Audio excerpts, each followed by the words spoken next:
Hey everybody, this is Rydo and we're back to another recording of Hearthstone. Today is Wednesday, July 25th.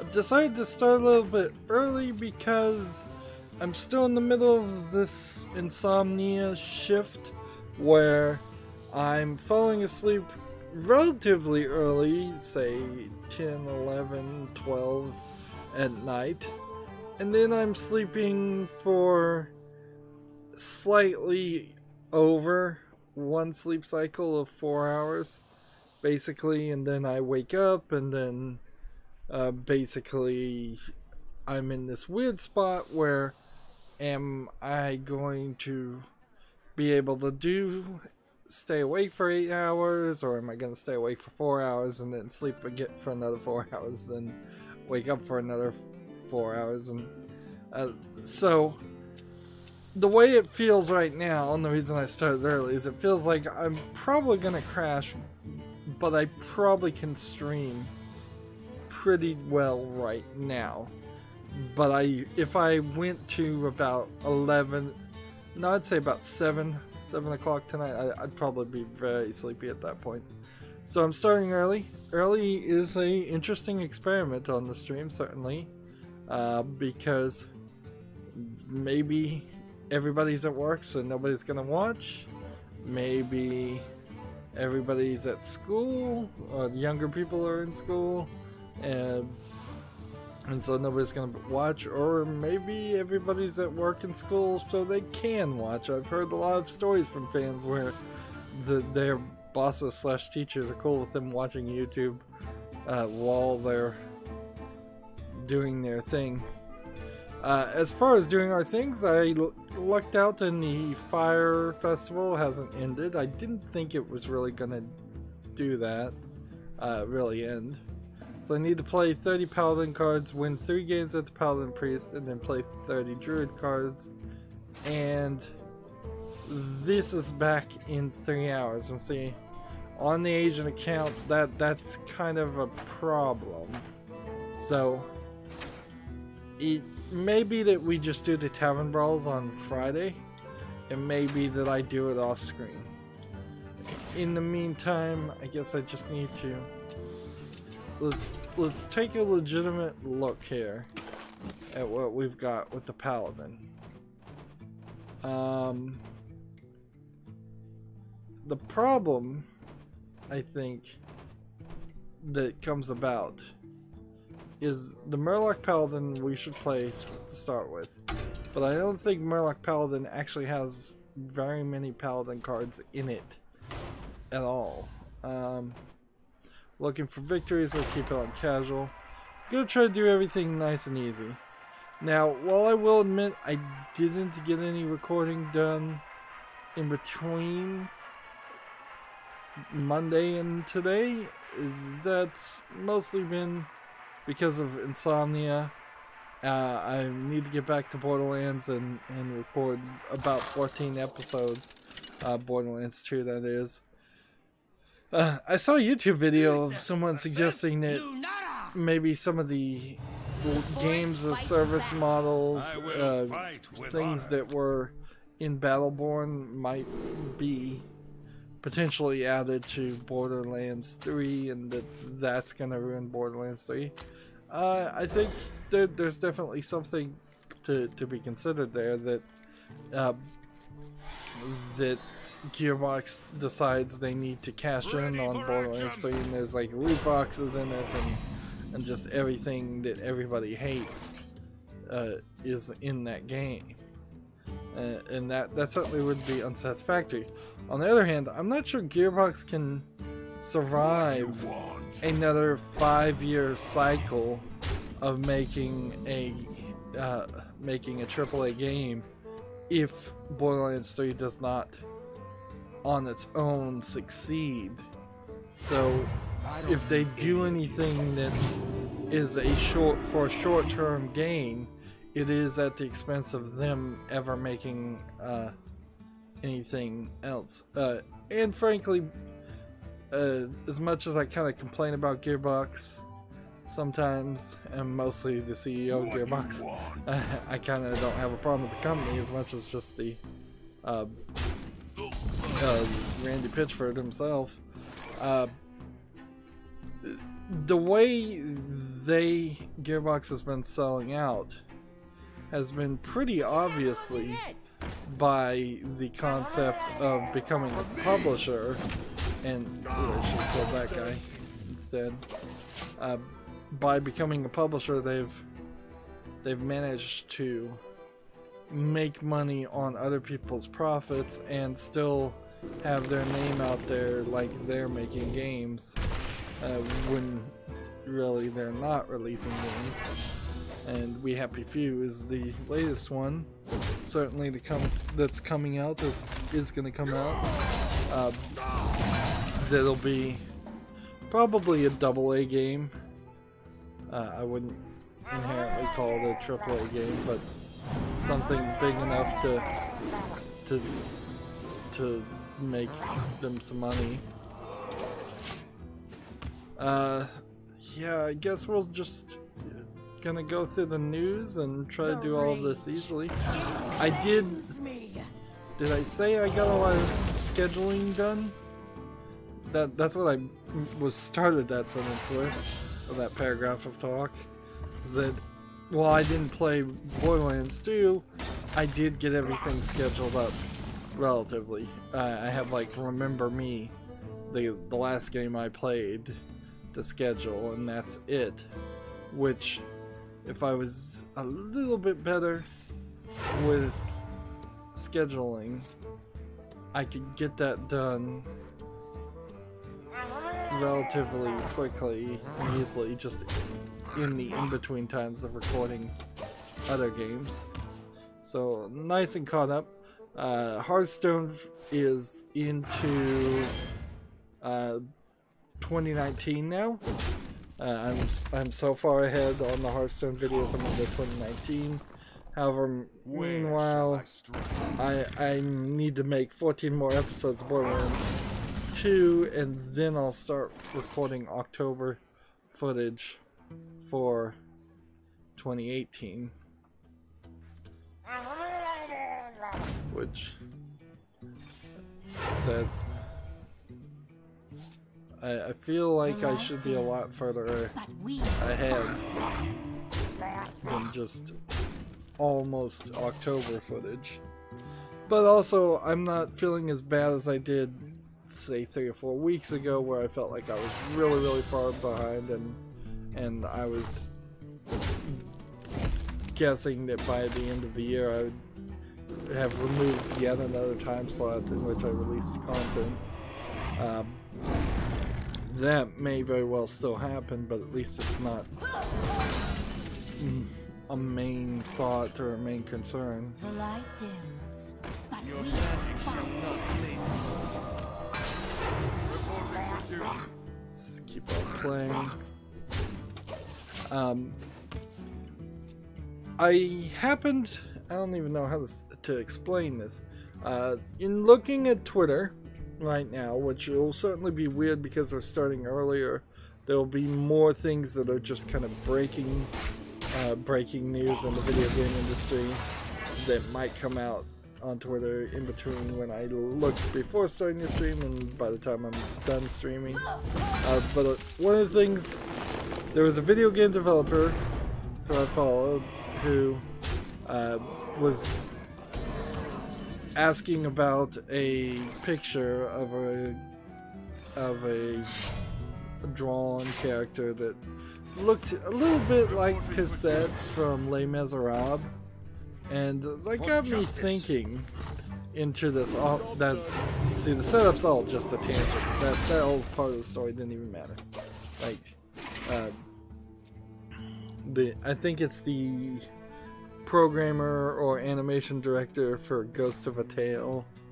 That he's got his personal Twitter mixed with his game Twitter account, I think is why I'm following. Anyways, but the setup doesn't matter. It got me to thinking about Remember Me and how that game is made by this French company, Don't Nod, and it's set in Neo Paris and Saint Michel, And how bad that story really was with the characterization and just what it was, since that was the last game I played. And you know, if they had just done a cyberpunk version of Les Miserables, or at least heavily stolen from Les Miserables, they would have told a better story, frankly. Part of what's weird about Remember Me is you play as an heiress, which is just jargon. The game is full of these cyberpunk jargon terms that just get in the way of people relating with the story. So basically, you're a terrorist, but she calls herself, but they call themselves heiress, against some form of corporate government, I guess, because you really don't ever get a feeling for sure that the world you're in is being run or by anybody other than this company called Memorize. But it's certainly a company. It's not like a government agency. You see a lot of police, quote unquote, that are working for Memorize, certainly, but you really don't know.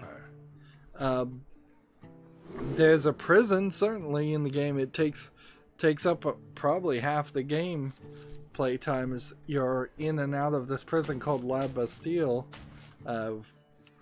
which I don't know why you would name a new prison the Bastille, or reference it to something like that. It'd be much more PR appropriate to call your prison something like a rehabilitation center or something like that. But yeah, you're playing as an heiress, and you're basically the hotshot best heiress out there in this revolutionary movement against Memorize, and that is kind of the story of.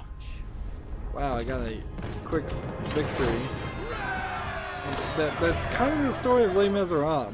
Not the first half, certainly, but certainly the third act of it is all built around the revolution, the French Revolution, and certainly Don't Nod, as a French company, should know their own history of the French Revolution. So it seems really weird that that was not how the story went. There's like one brief cutscene in a game full of cutscenes where you free all the prisoners and they start beating up the guards, but it never evolves into an actual movement. After that point, which is about halfway through the game, you're still very much the only person who's doing anything for the movement, as far as what you're shown, which seems rather ridiculous, and twists at the end kind of leave the movement as this ignored afterthought, and so I don't know, maybe that would be something you'd springboard into a sequel, but I don't think that game will never get a sequel.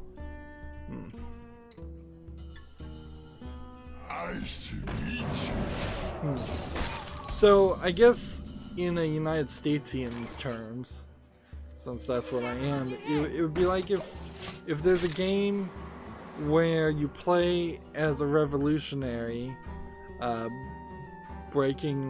trying to break away from a colonial empire, but you take none of your history or knowledge or experience of the actual United States Independence Revolution. I don't know how you pronounce that. Right. Yeah, if you took no lessons from that, no stories from that, you didn't try to have a character that was like George Washington, you didn't try to have an event like the Boston Tea Party. Frankly, what I'm suggesting would work pretty well, actually, if you were just going to make a,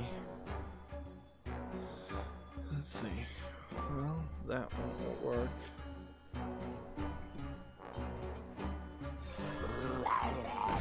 Yeah, if you were just gonna make like a cyberpunk set in the future retelling of American historical events, and you were gonna polish those events up so that they were more cinematic and less realistic, and less controversial. You could steal from history a lot easier. What Don't Nod said they wanted to do with Remember Me was tell a emotional story, tell something that really caught people's attention, and they said they were very much into the story, so it's amazing how bad that story really is, considering that. And Life is Strange, the game after that, is much better, but it's not still really above average as far as story. Anyways, I'm kind of just ranting, and that's probably half because I'm half asleep. So let's start going through the news. I am thinking, certainly considering the idea of doing an hour and 15 minutes or an hour and 30-minute episodes in Hearthstone instead. I think I've kind of got it down though to an hour with some overrun. So if I set my alarm clock instead to go off at an hour and 15 minutes, I'd probably do an hour and 30-minute long videos, because it always takes a little bit longer to wrap something up. TechRaptor has a review for a PlayStation VR game called The Persistence. They give it an 8.0 out of 10. It's a VR game, so I don't care, but I scrolled down to the bottom, so I might as well mention that news story. Gematsu has an article, Kirby, Star Allies, Adeline, and Ribbon trailer, which is a Nintendo trailer for a Switch game, for a Switch Kirby game. Wow, the graphics don't look very good. Like, I think that probably would be a issue if I was to get a Switch and start buying games and start really looking at them. Coming from a PC perspective and mostly playing games or getting games that are 1080p or higher, extremely high details, switching down to a Switch level of graphics could once it's actually in front of my face, be such a visual disappointment that even something like Breath of the Wild may not look that great. I doubt that would be the case for the Mario games, since they're so stylistic anyways. But yeah, a low effort Switch game is probably going to be not desirable to look at. The light dims. We've got a game on Steam called Dungeon Rankers. It looks like an, I don't know what you call this, let's see, a late MS-DOS level dungeon crawling game. Maybe Windows 95 dungeon crawling game. They want $2.99 for it. It suffers from just having tiny little sprite graphics, and there seems to be a lot of text explaining what's happening on the left side, and little pop-ups of information on the right side. The battle.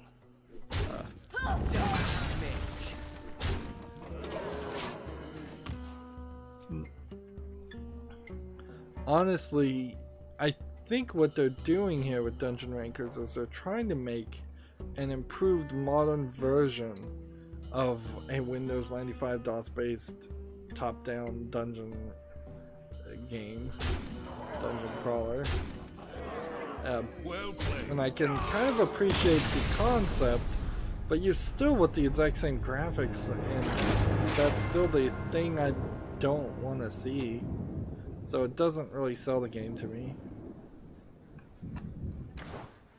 at all.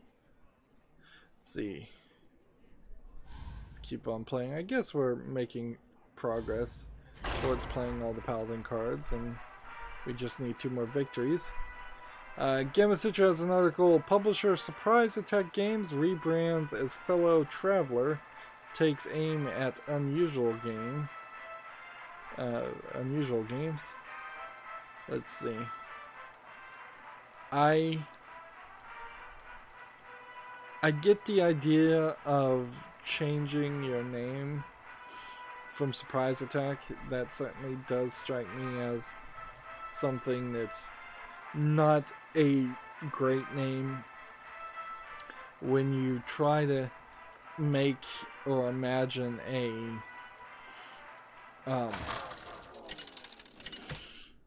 a serious game, like a really serious game.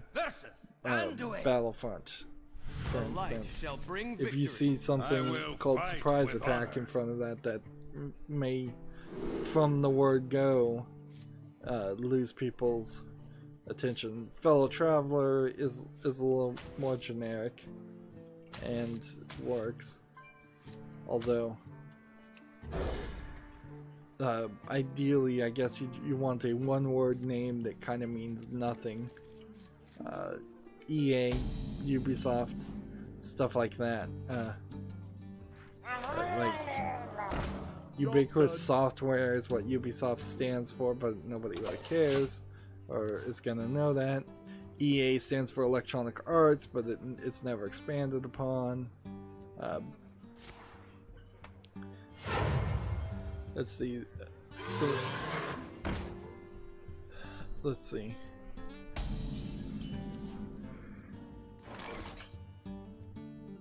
Fellow Traveler will be publishing Chance Agency's NeoCab and Jump Over the Ages Other Water as well. I believe Surprise Attack. Let's go. The story is that they're looking at small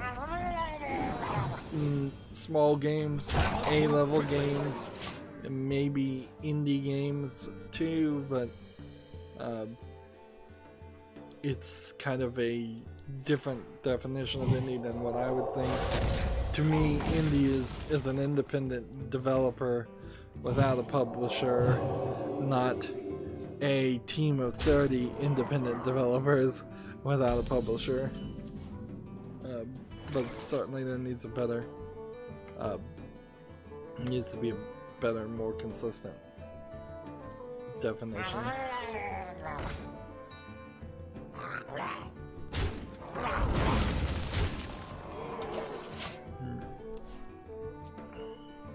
I think like Monday, just to be careful, if I get 2 daily quests done, we will just finish this and move on to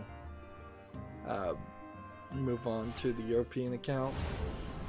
Again, just be careful because I'm starting to yawn right now. In the trailer I saw Orwell, so I'm thinking Surprise Attack released Orwell, but this article doesn't even say that. They may have published it, or they may have released it. Let's see. And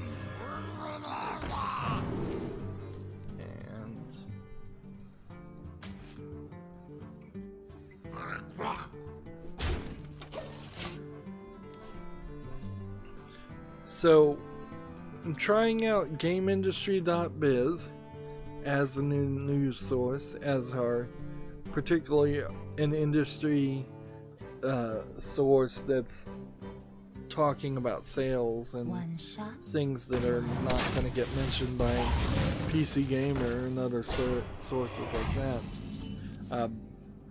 So they have an article here. Square Enix partners with BlackNut for cloud gaming. Let's see if I can figure out who BlackNut is. Partnership will bring Warcraft Go, Hitman Go, and more to the BlackNut supported devices, which is not really much of anything because they've already said that they weren't making any more of those games. So this is just them squeezing some money out. Let's see. BlackNut apparently works on Amazon Fire TV, Android TV, PC and Mac and Linux. Is coming.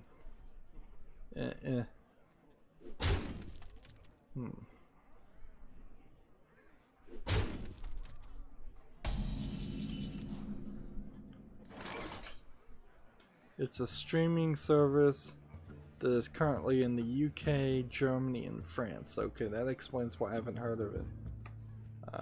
So, it's just not in the United States. It's a streaming service for basically video games. Which, I guess inherently, a streaming service for video games in the United States would not work too well because the internet's too slow.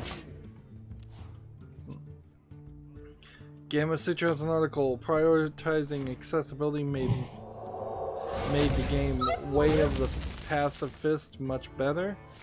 The reviews I saw, and I don't know how much weight I should put behind reviews anymore.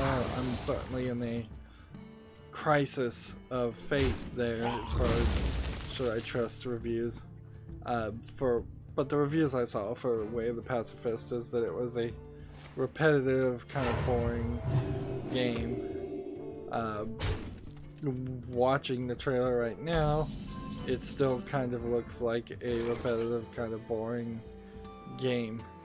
The thing is, it seems like it is a side-scrolling beat-em-up, but it seems also kind of oddly like the Presence system in Remember Me.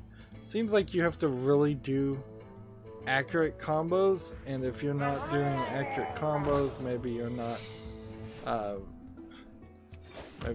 succeeding at all. And combos might be the wrong term, it might be counters. So I don't understand what this article means by prioritizing accessibility. Let's see.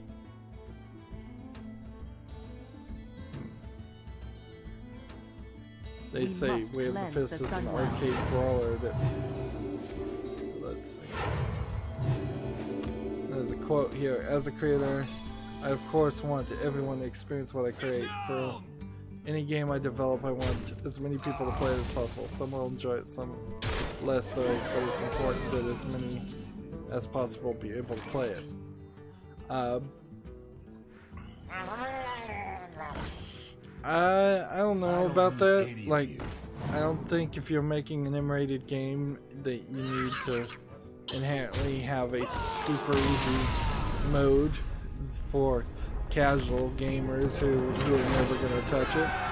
I think diminishing standards can be an issue. I also think probably as a bigger issue is that as you add more levels of difficulty, there's usually one way in which the game is balanced and the right way to play it, which is usually known. Remember Me, I guess I'm going to be talking about Remember Me a lot more than I thought I would be at this point. For instance, Remember Me was horribly difficult even on normal mode because of their crazy pressing system and combat system. So Uther versus Malfurion. I must protect yeah, the wild. I will fight with honor. I don't know what if you really need to focus on that much. I mean, it's an interesting idea, certainly, to make your game as accessible as possible, and you try to help. Certainly, you don't want to be a jerk about it, but in a similar way to another story I've seen, sometimes you just have to draw a line and make things not as accessible as possible, particularly when you're making an indie game and you can focus on other things.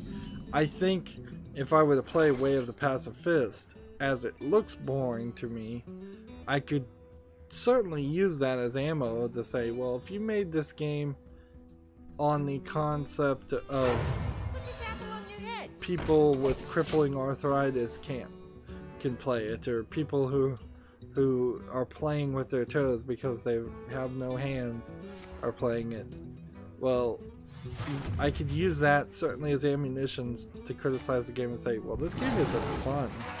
So that's that. Like, generally speaking, yeah, I want everybody to I want every game to have subtitles. I think that there's no reason not to do that. I think if it is really vital, there should be colorblind modes. I would love to see some of the button mashing QuickTime events not be required or just gotten rid of completely, but that's kind of it.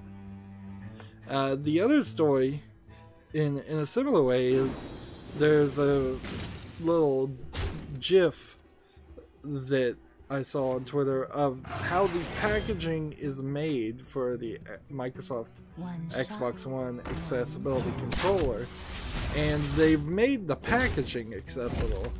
So you get this cardboard box that has tape over it, but the tape has this big loop. One would assume that the big loop is so that somebody with a hook for their hand, I suppose, or some other like issue can still grasp on it and pull on that hoop to then remove the tape, and then once the tape is removed, the box unfolds kind of flat, and then there's another big hoop that you pull to pull and slide out the accessibility controller, and apparently that thing you're pulling is actually part of the instructions too. And then there's another box under the accessibility control with another big hoop, and they call this accessibility packaging. And I'm thinking to myself, it's like, honestly, I kind of get the idea that you'd want to make it so that disabled people could live independently without ever getting any assistance, but you're being really ridiculous there. Like, almost certainly there's gonna be somebody that comes around in regular intervals and helps them, and probably opens all their mail for them, because if they're getting bills and letters and things, they certainly don't have accessibility packaging on it. So it's not a big deal to have accessible packaging. If they want to do accessible packaging, the first thing people should do is stop putting things in blister packs, which are a nightmare for even the most able people to open. And also, the accessibility controller almost certainly is going to need somebody who is technically minded and able-bodied to set it up for them and help them. And like I've said previously on the accessibility controller, it's still probably only going to help half the people that would like to be able to play Xbox One. There's certainly going to be a collection of people that no matter what you do, they're just not going to be in a good enough position to be able to interact with those types of things.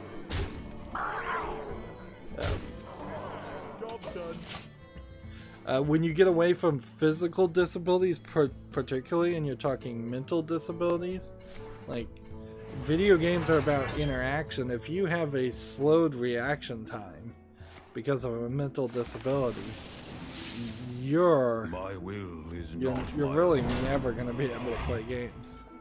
Like, imagine if there was something like Pac-Man, but it had an accessibility option where it says we can slow down the ghosts. Just turn this dial, we'll just slow down the ghosts, and we'll slow down the timer. So many people would cheat with that at that point.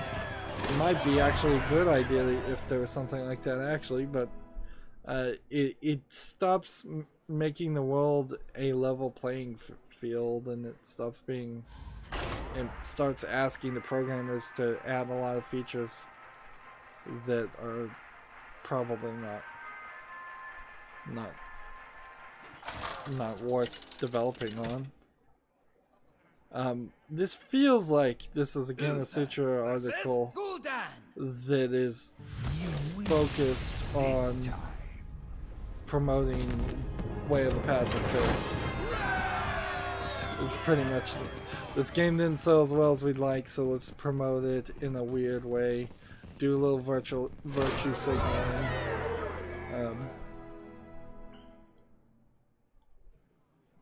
I like the idea that the industry is certainly going in that direction.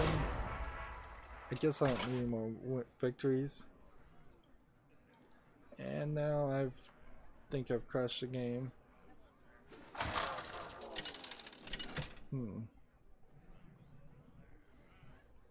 Uther versus Thrall. But yeah, I'm gonna crash, so I need to fight with honor. Start going through things and ranting a little bit less, going through the news. I look forward to seeing if Half Coordinated, who is probably the most known disabled, yeah, let's just go with disabled speedrunner in the world and video game player. I'd like to see him get his hands on the, no pun intended there, get his hands on the Microsoft Xbox One accessibility controller and see what he says about it, because I wouldn't be surprised if he doesn't want to play with it at all.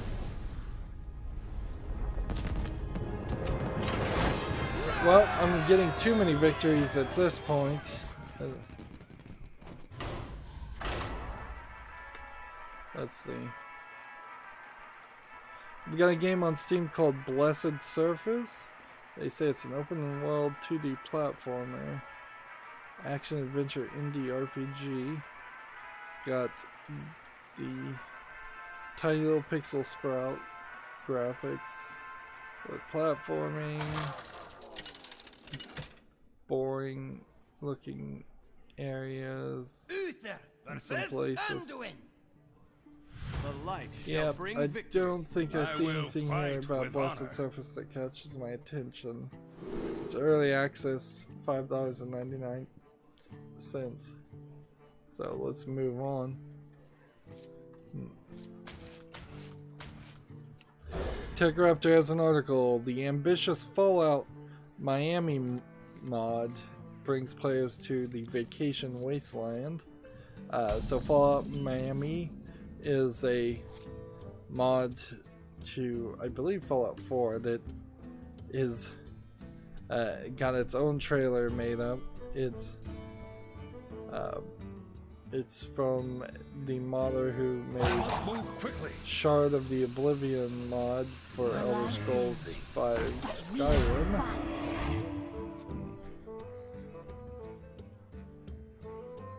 So they basically worked, him and his team basically worked to make a DLC-sized expansion for Fallout 4. The thing about the trailer that I'll say is it seems like the one thing I would have liked is for them to have zoomed out at the end and had the voice who was talking over the entire trailer zoom out and show that he was a ghoul, and like have you play as a ghoul throughout the whole game. That's certainly something you could try to do in the Fallout universe.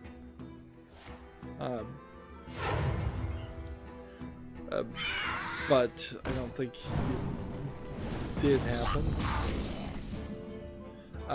Fallout Miami will hit Nexus mod soon and is currently exclusive to the PC version of Fallout 4, of course. So, yeah. If you're big into Fallout mods, that's probably one to get. I guess you don't even really have to be big into Fallout mods. If you just want to get some more life out of Fallout 4, Fallout Miami is probably something you could do with it. PC Gamer has an article. The Elgato company has launched a cheaper, more compact streamer deck mini for streamers. Same features with only fewer buttons and a lower price tag. The Stream Deck is a button pad billed as a companion accessory to streamers, according to this article, and this Streamer Deck Mini cost under $100, whereas the full-sized one had 15 buttons, and miniaturized version sports 6. Each one is planted on a LCD screen and they are fully customizable, so the small LCD screens that you can program to do different things. So it gives you like a weird combination of this is a screen that you could have a subscriber count or something on, or this is a button that you can press to say start or stop recording. Certainly I could see reasons to want indicators that you're recording. As somebody who has accidentally not recorded a couple times, and many times I've wondered if I was recording, but $100 doesn't seem like it's worth it for 6 buttons. And one of the things that makes it really difficult to justify in my mind is the idea of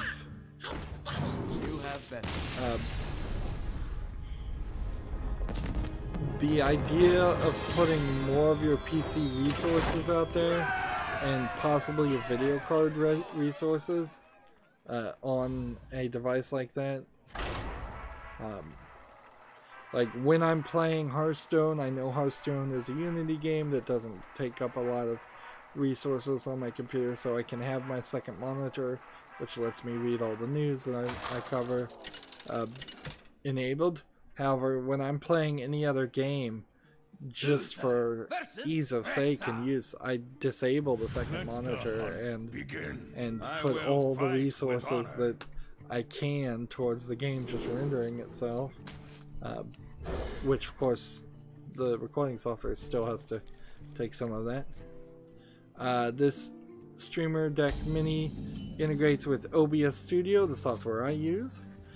XSplit, a software that is kind of a competitor to OBS Studio. I hear people think it's easier to use.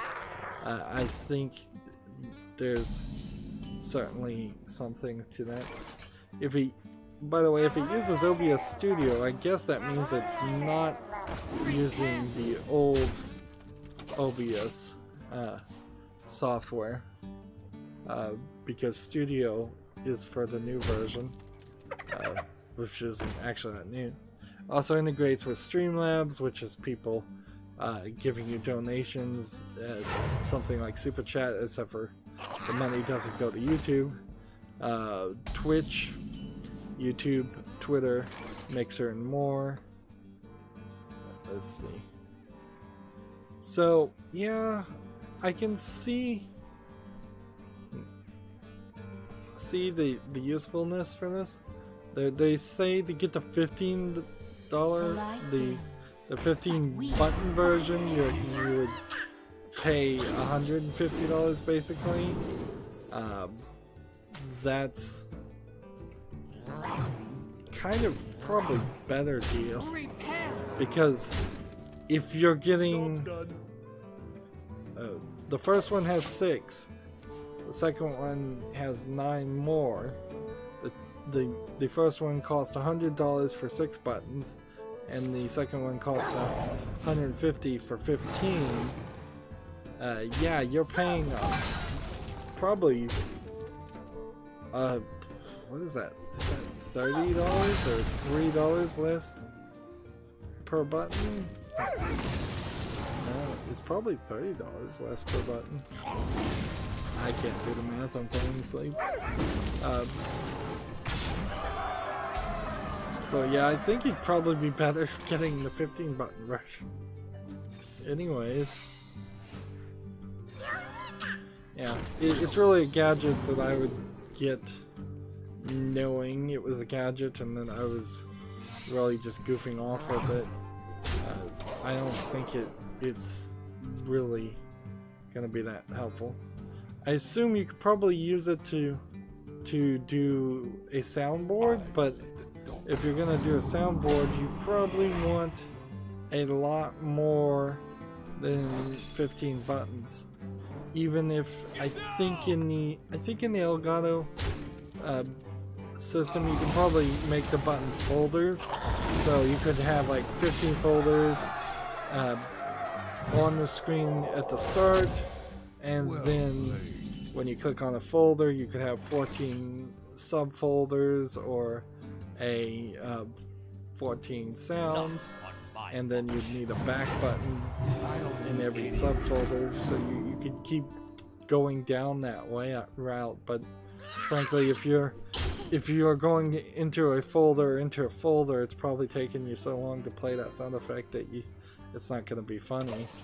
And inherently, that's where all the soundboards and all the music equipment, the reason why a audio board has so many sliders, knobs, and dials is because you want to instantaneously be able to adjust something.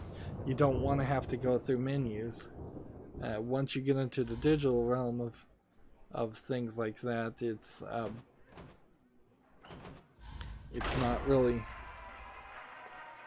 efficient enough. But yeah, that's the thing. Moving on, PC Gamers has another cool ace platformer Rogue Legacy gets its first update in 4 years for its 5-year anniversary. Rogue Legacy is a 2D platformer, which I have covered, and I've reinstalled it because I'll want to do a short video on that at some point. Pretty quickly too, just a short update, because they've added content to the game. Now, it is worth mentioning that this is probably getting updated to promote their other game, Full Metal Furies, which PC Gamer gives an 84 out of 100. which is a side-scrolling beat 'em up, according to them. And I'm looking at some pictures now of Full Metal Furies. Don't see anything I really like about it, but I certainly did love Rogue Legacy, so I'll take the update. There is a interesting factor that they've added at least one achievement. I think it's just one achievement where you're supposed to beat the game with less than 15 deaths, and not using the architect character. So that's just beating the game in less than 15 deaths is highly unlikely to happen. But if you can do that, you'll get that achievement. Well, apparently he didn't want to irritate the people that already had 100% of the achievement completed. So for a limited time, in the description of the update, there's I think it's left alt and then T or something like that you have to press in the menu. There's some limited time button combination you can press to just get that achievement and get bumped back up to 100%. Which is odd, certainly. That's a weird way to run your own achievements. Like, This is my responsibility. Repent! But then again, if I was a person on Steam who was really obsessed about having 100% achievements and totally completed games, and then over the years these games started getting updates and they started adding achievements, and my number of completed games was going backwards and downwards, that would really suck. But inherently I think the point of an achievement is to get people to play your game more, so I don't know why you would actually kowtow to people. I guess you just knew inherently people would complain. This is my responsibility. As for me, I don't have all the achievements because beating the second tier New Game Plus bosses is really hard, and it looks like several things have been updated to talk about. Yeah, it's left alt, caps lock, then T from the title screen if you want that achievement. So they've added donation boxes to upgrade your unique characters when fighting the remix boxes, which are optional amped up versions of the regular bosses. By dumping a bunch of gold into the donation box, you can power up your heroes from the past and give yourself an extra edge. And that was certainly what killed me in the game, is that I did not have a chance of beating the remix optional bosses.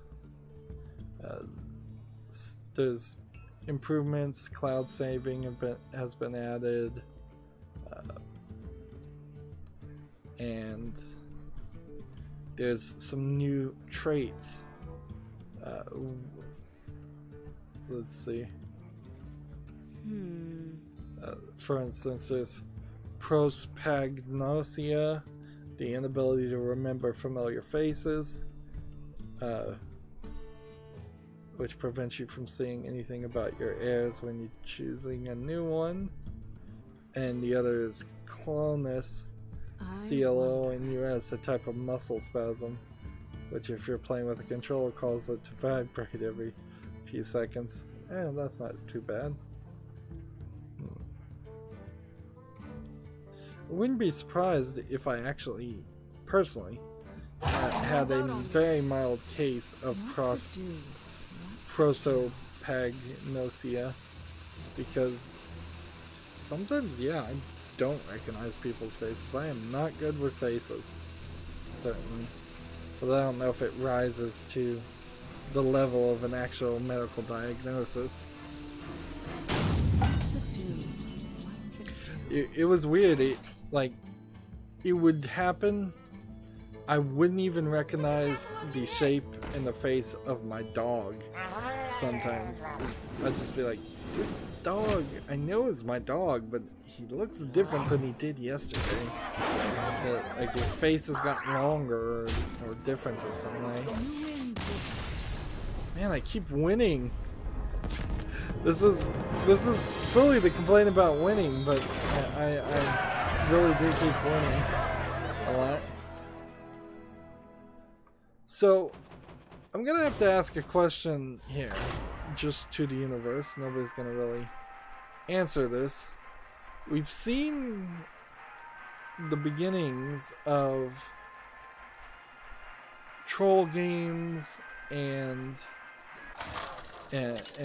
just very low effort games that are back in the field of selling on sex and nothing else, and having a bunch of like women character models or women bases.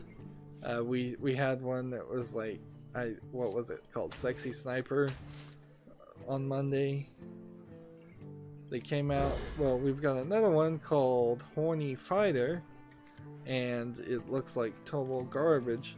But the question comes down, not that this is happening, because this has happened before, certainly. This is just a troll developer selling it for 40% off for 59 cents, which maybe that's the only way you can get it down to the cheapest, is maybe you have to sell it for 99 cents minimum, and then you can only go down as 40% off.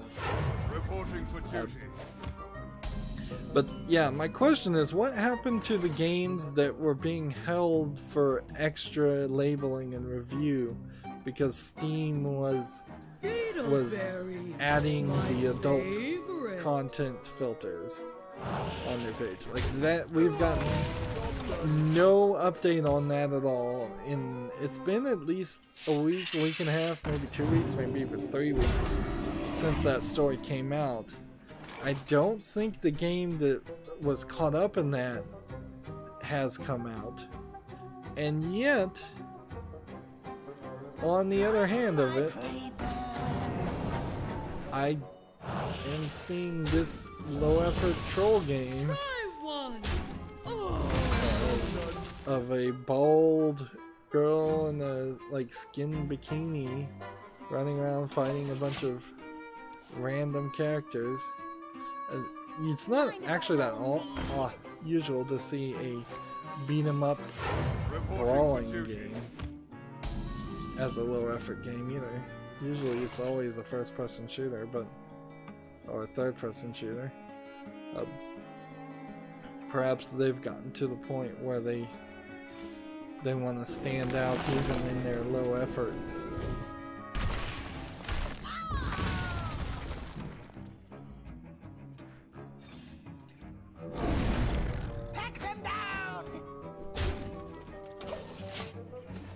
Next game we have on Steam is called Romancing Monarchy. It's a RPG Maker game.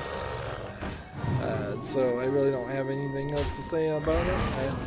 I'm looking at the trailer and it does seem like the animation might be a little bit better looking, but for RPG Maker games, that's not even a credit to the creators of the games usually. That's just like built-in animations, as I understand it.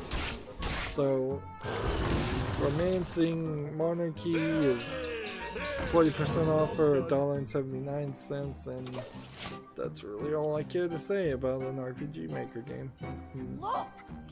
Almost certainly never going to play another one. Reporting for duty. They all suck. That's just all it comes down to.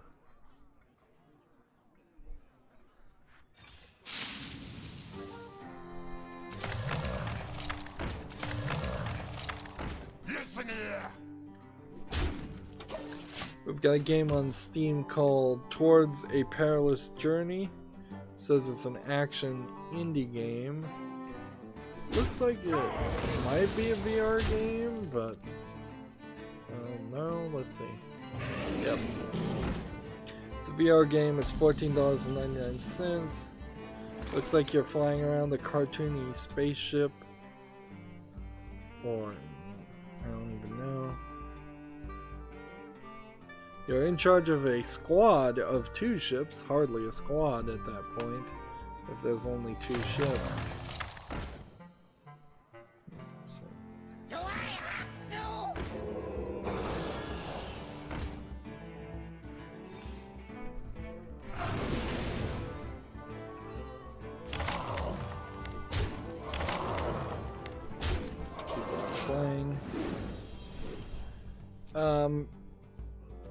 Yeah, there's some very awkward color choices here, and just some generic shapes, it seems. Like, it doesn't feel like this game has any visual consistency at all. Yep. Well, it's a VR game, I wouldn't play it. I'm never gonna play it, but even if it wasn't a VR game, I wouldn't play it, so let's move on. I'm not sure how many actual things I have open right now, as far as tabs. But I think this probably should be the last, last game for this recording.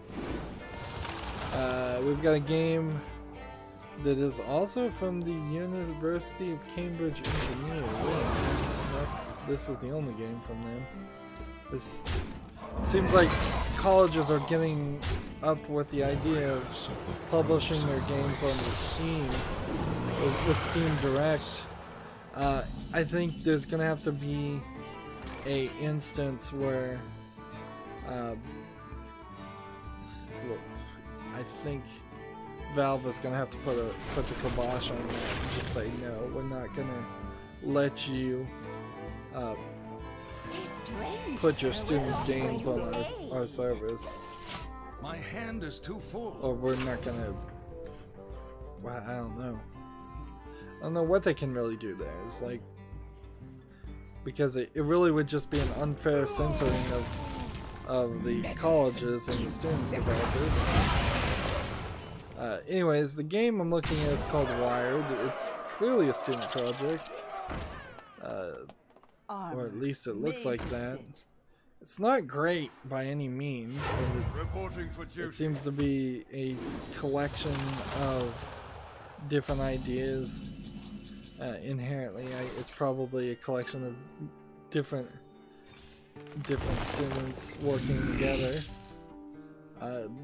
Personally, when I was in school, I never really liked working with other people. It's certainly a weird experience, and not something I'm probably very good at. But particularly in programming and such, it's easy to section off and have one programmer do most of the work and then have everybody else do very little of it. Wired is free, so I guess I don't really need to complain about anything.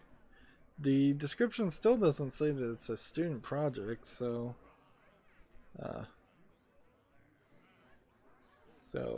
yeah, that's kind of weird. It has like an all-time peak of 9 people. Yeah, I'd say go check out Wired if you want a free game, as it's just gonna cost you your time to download it and install it, and that's kind of it. It's probably not worth spending more than a couple hours on, and you're just looking at the trailers and the screenshots will probably give you a good indication about whether or not you want to spend the time on something that is clearly, I guess in this instance I've used that phrase where I've said this looks like a first year computer programmer's project, or this looks like a second year computer project, Wired looks like it is a 4th year computer project game.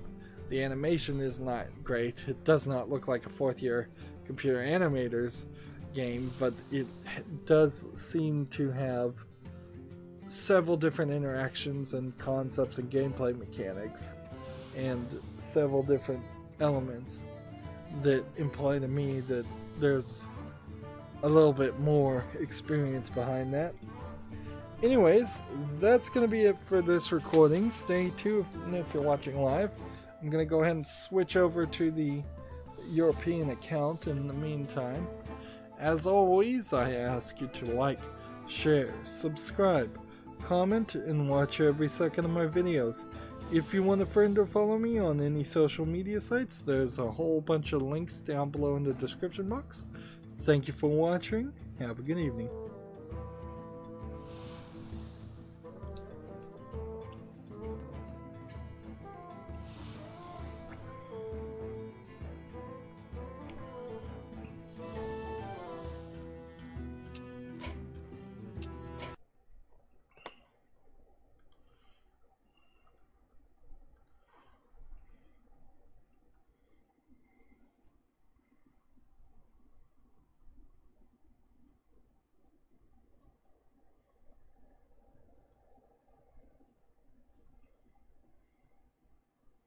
Welcome to my end.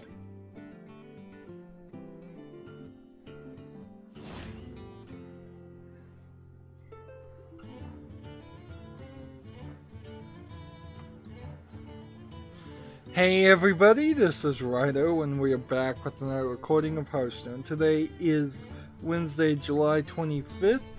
I started early because I was afraid I was going to fall asleep, and I think I was accurate in that assessment because at this point I'm starting to fall asleep. We're on the European account, and I only need to play 6 combo cards. That is crazy. However, if I do happen to actually crash, none of the tavern brawls for today are going to get done. I don't understand why this is only 6 combo cards. Almost certainly in the next 3 hours I will get another daily quest. But the European account has always been a little weird about that, so whatever. I guess 6 combo cards is not hard to play. We'll just do that and then go on to the the Americas account. I'm trying to burn through all the news while we're here. Let's try to get through everything as fast as possible, because honestly I'm not sure with the way things are going if I'm gonna make it to a 3rd recording. We have a game called Zone of Lacrima, Lacryma, My fury. which is a vertical shoot 'em up game. It doesn't look great. I've never really been a fan of vertical shoot 'em ups. The animation, though, is below an acceptable level of quality, in my opinion.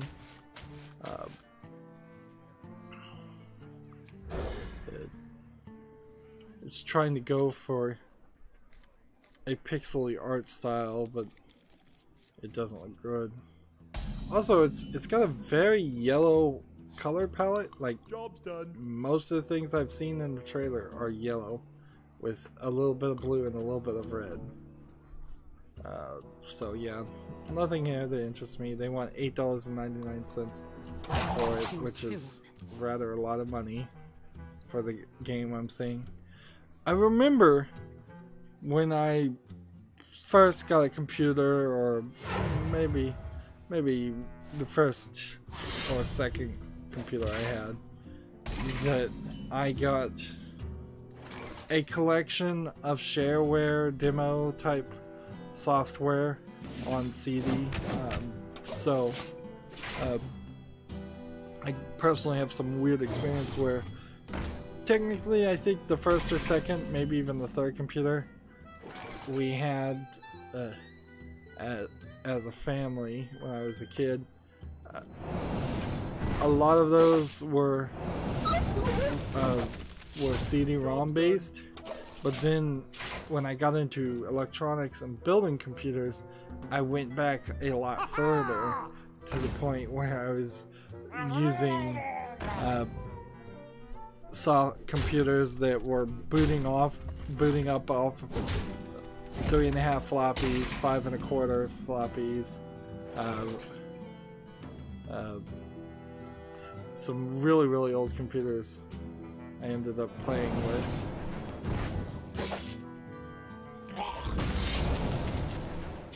Guess we should just combo this. Here we go.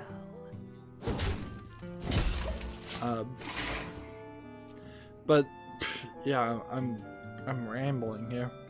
My point in that story though was my first computer. I had this collection of CDs that had shareware on them, and on half of the shareware games looked like that game I was just talking about earlier. The pixel graphics, vertical scrolling shooters. It's something from like mid 80s, probably.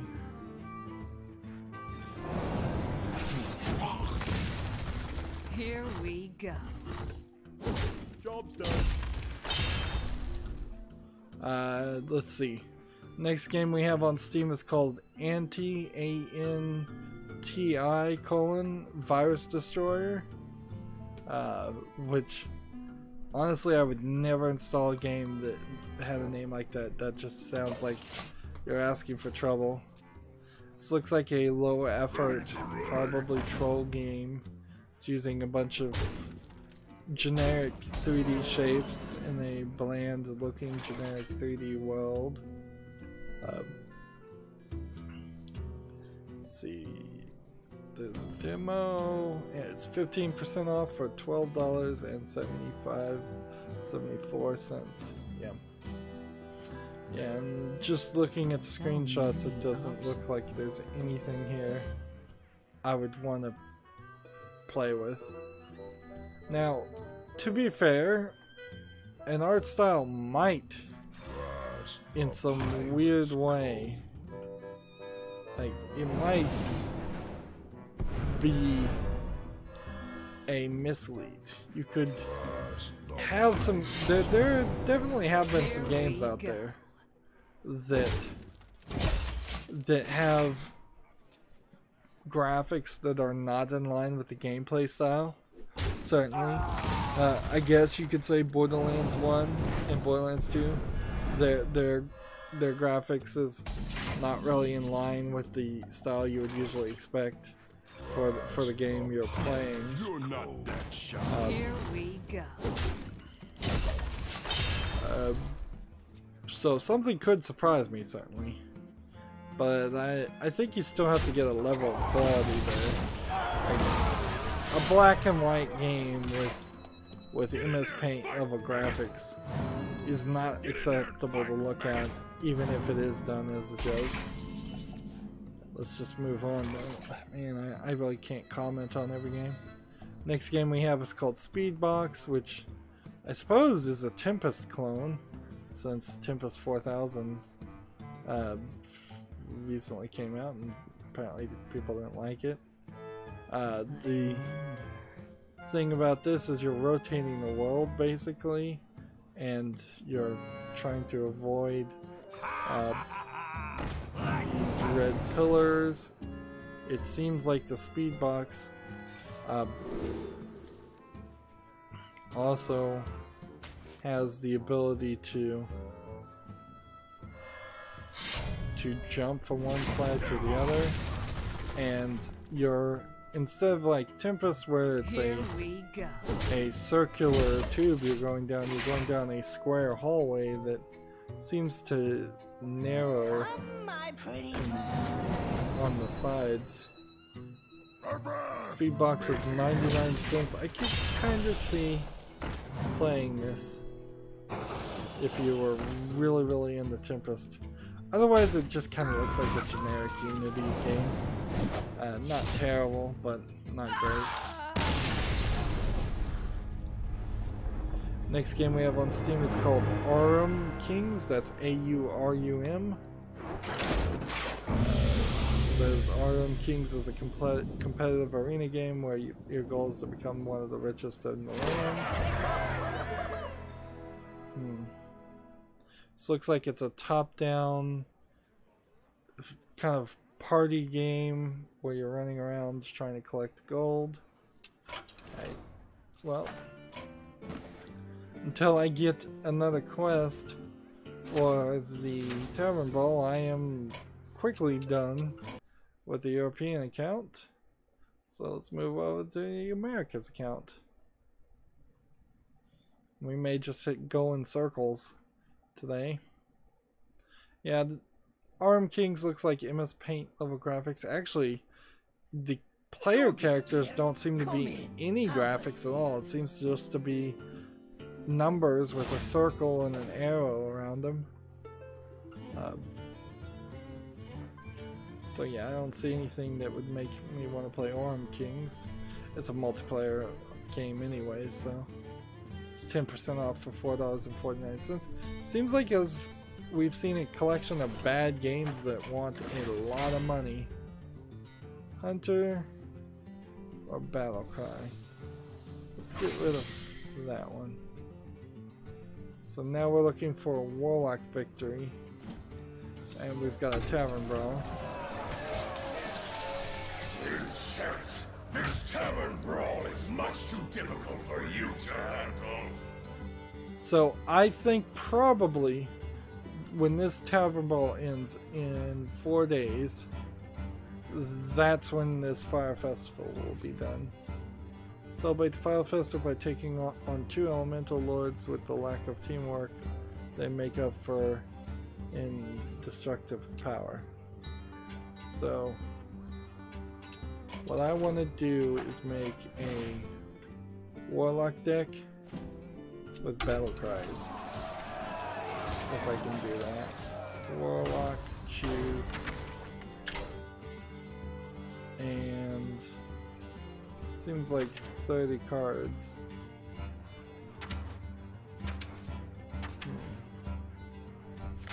Let's take some Defiles.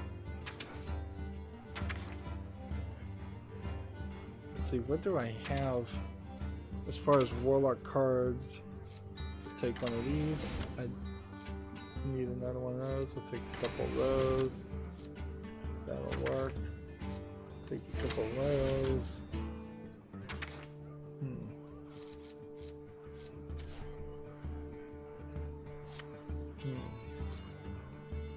Take that, I guess. That. Take those.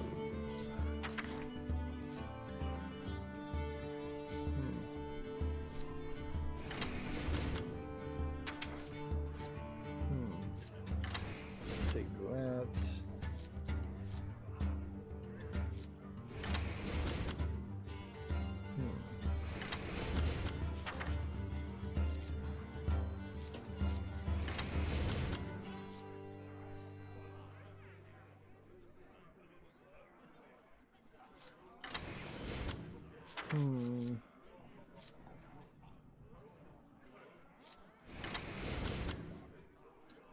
So I need 5 more cards.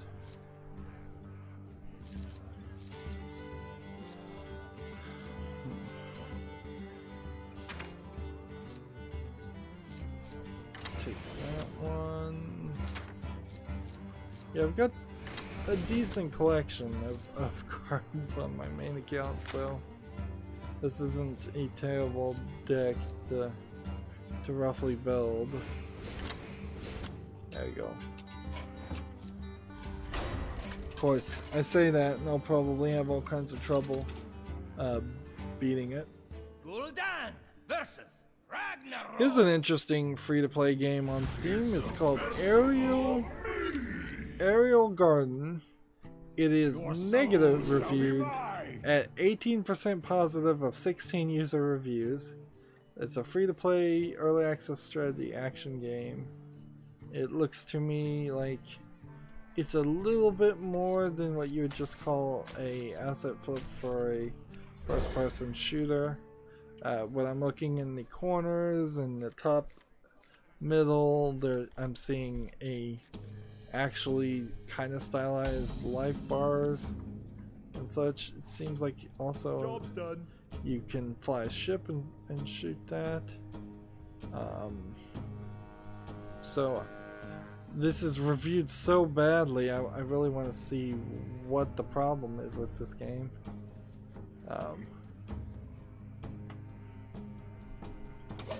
Let's see. It won't even load is the first one.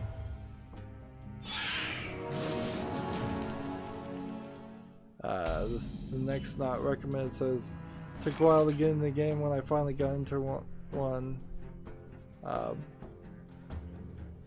and nobody was on, and I decided to fly around, and the controls were awful. For the major With a garbage asset flip, the game won't even load. Here's when the game GUI is a mess and it's dead. No one plays this. Not even worth trying.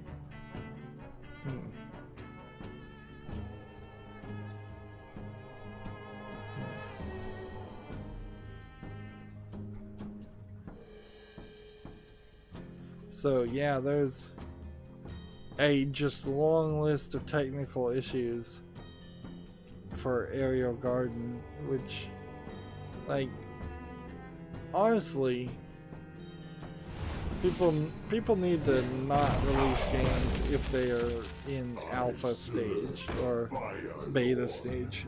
It needs to be really at a level where the game doesn't crash, the game isn't laggy, the game isn't in some other way causing frustration for players. Next game we have is an early access game called Arrowborn. It is a player versus player archery game according to the trailer. Seems like you can free roam and it has like multiple game modes. The problem here is this is it seems to be mostly multiplayer game that requires VR. It's $14.99, which is about the average you'd pay for a VR game. The graphics don't look bad, but here's the thing is you need 4 or 5 people with VR to also be playing, and that player base is not going to last for very long.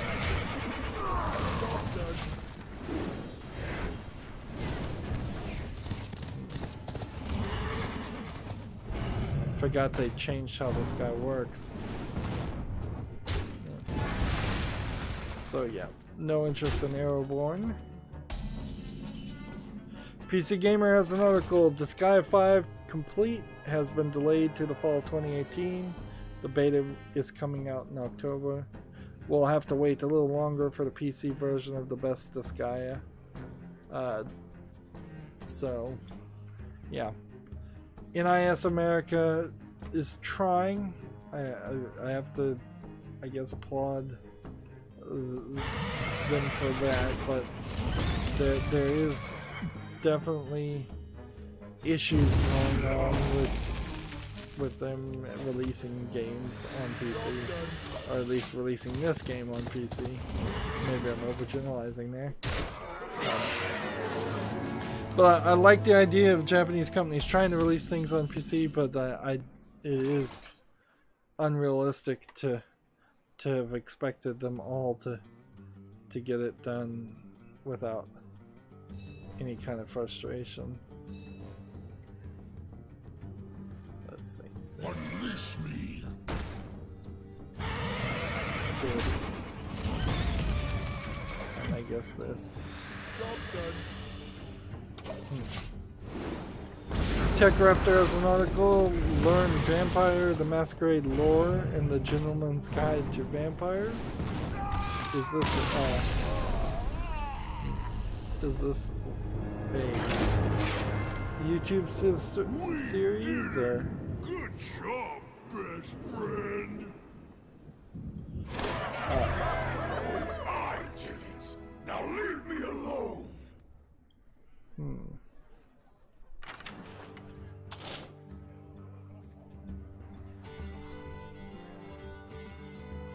Well, I don't know why I won a pack for that, because clearly I didn't win.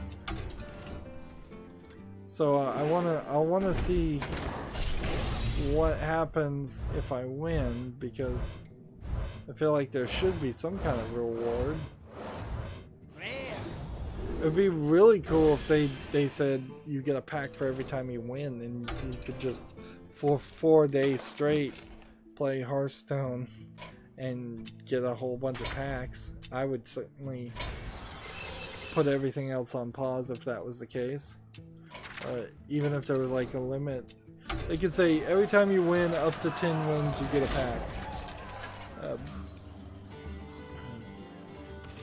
Yeah, this is like a YouTube video series. The Gentleman's Guide to Vampires version 5 episode 1. So it doesn't really have too much to do with video games.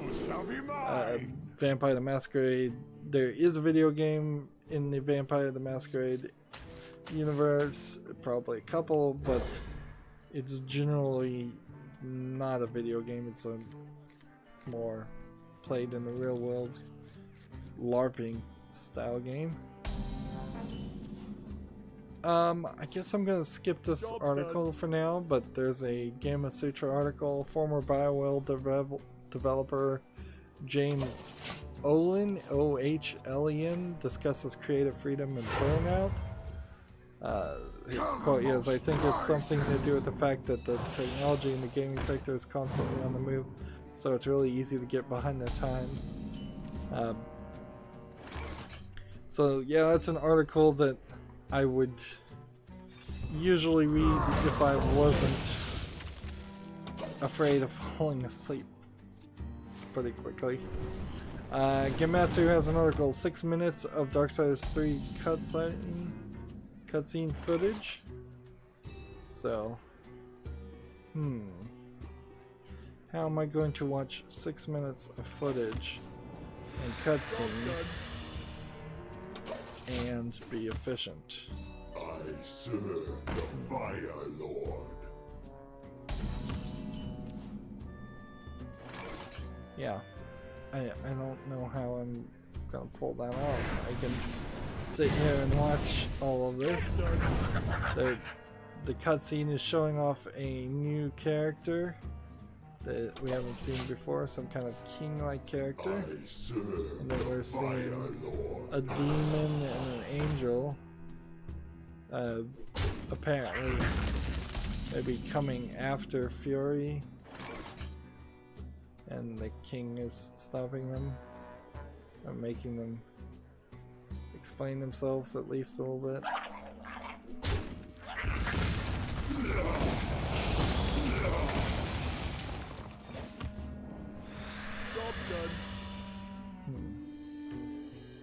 And the king just waved his hand and apparently turned them both into dust, the angel and demon, and is now absorbing them.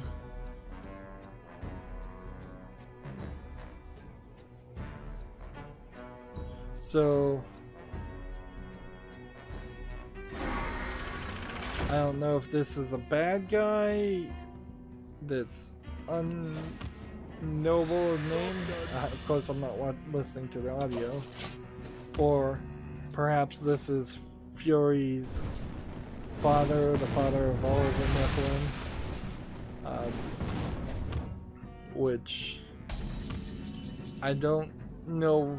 It can't be the father, because we know the father is the demon Samael that we've seen in the 2 previous games. So this has to be some new character. Yeah. I don't know if that's the name of the demon, Samael. Now her little ghost creature, the female version of the ghost that was tied to War, it has come out and is trying to petition that Fury not be killed, I suppose.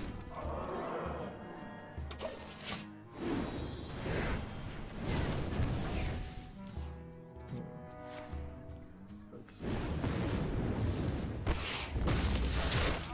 Since most of this cutscene is talking, that's probably nothing. The guy just summoned a bunch of skeletons to attack her, which is odd that he would summon skeletons. I do believe the king guy has like the Ark of the Covenant on his back. Interesting thought. You face Jaraxxus, Eladar Lord of the Burning Legion!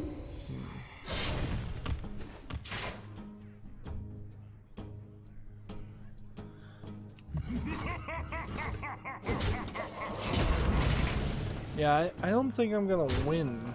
Covermost rises! Yeah, I don't think I'm gonna win in any of these tavern brawls, so I'm gonna move on to just a regular gameplay. This is just gonna take too long. Otherwise.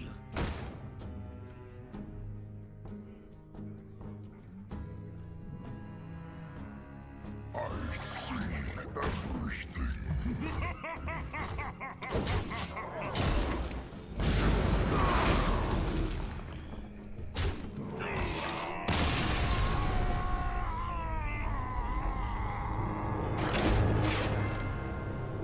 We did it!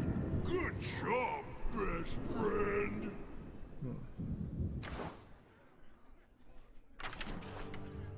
Okay. Let's ignore the tavern brawl and just do the daily quest. So it seems like she beat a bunch of skeletons and she got the ability to set herself ablaze, which we've seen Fury be able to do that before. So Shaman and Warlock cards need a real Warlock victory. When she's ablaze, her hair looks half fiery, half blonde. So there's a little bit of weirdness in that, the way that's animated. Certainly. It's just classic Warlock. There we go.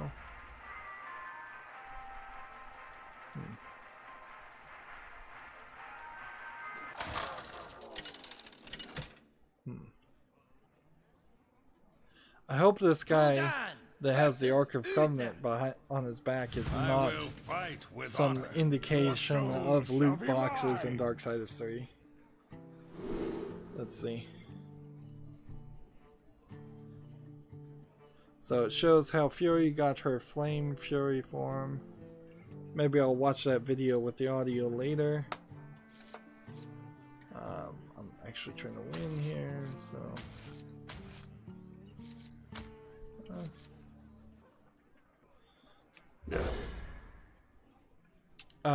PC Gamer has an article. The 90s sci-fi shooter Forsaken is coming back next week.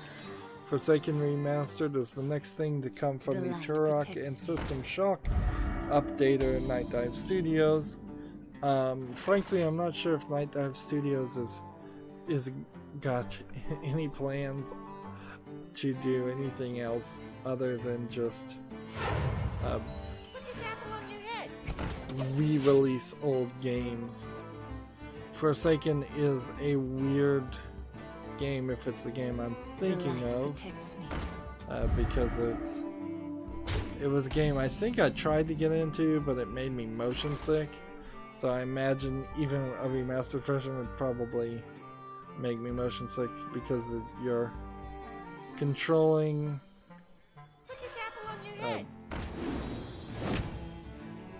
you're controlling a spaceship that's flying around in a 360 environment shooting other things.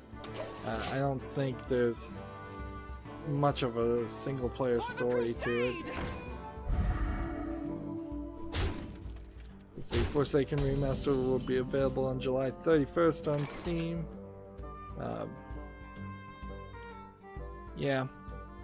It's kind of one of those old games that, for history's sake, I'd love to have, but it's also a game that I absolutely know I'm not going to spend too much time on. Why do you call?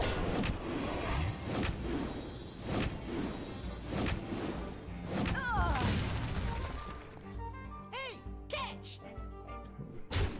Hey, catch! Moving on. Silent Hill HD Collection and Homecoming are now backwards compatible with the Xbox One. At this rate, it is getting to the point where I think every last little game that was on the Xbox 360 is going to come out, if it can come out at all, on backwards compatibility.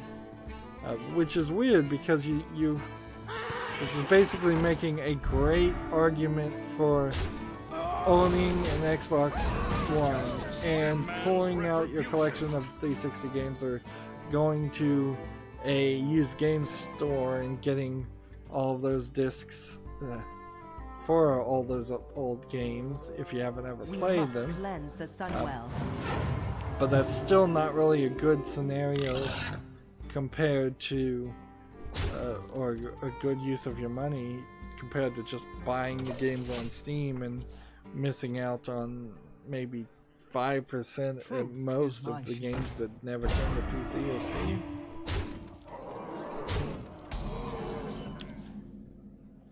Yeah. But the whole thing is definitely weird in the fact that rumors are now that We must cleanse the Sunwell. the Project Scarlet forward. is coming out, and the next Push forward. Xbox game consoles are coming out. Gamasutra has an article, Get a Job, Roblox is hiring a C++ engineer. It's kind of weird to see somebody hiring a C++ engineer. C++ was the language that I was mainly taught in a long time ago. So, but it's been pretty much replaced with C#. So if you're sticking to C++, it means you probably have really old legacy software that you're programming on.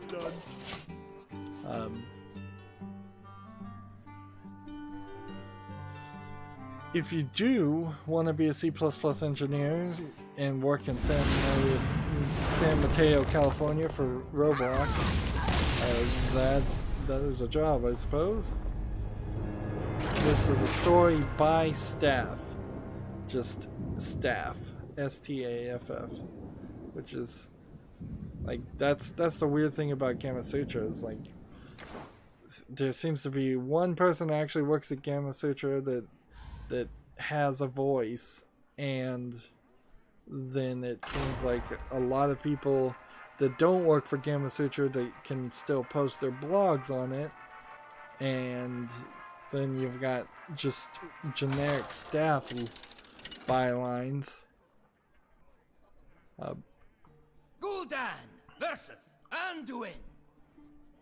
GameIndustry.biz has an article, the GameIndustry.biz Career Survey of 2018, lower pay but less staff, but less crunch.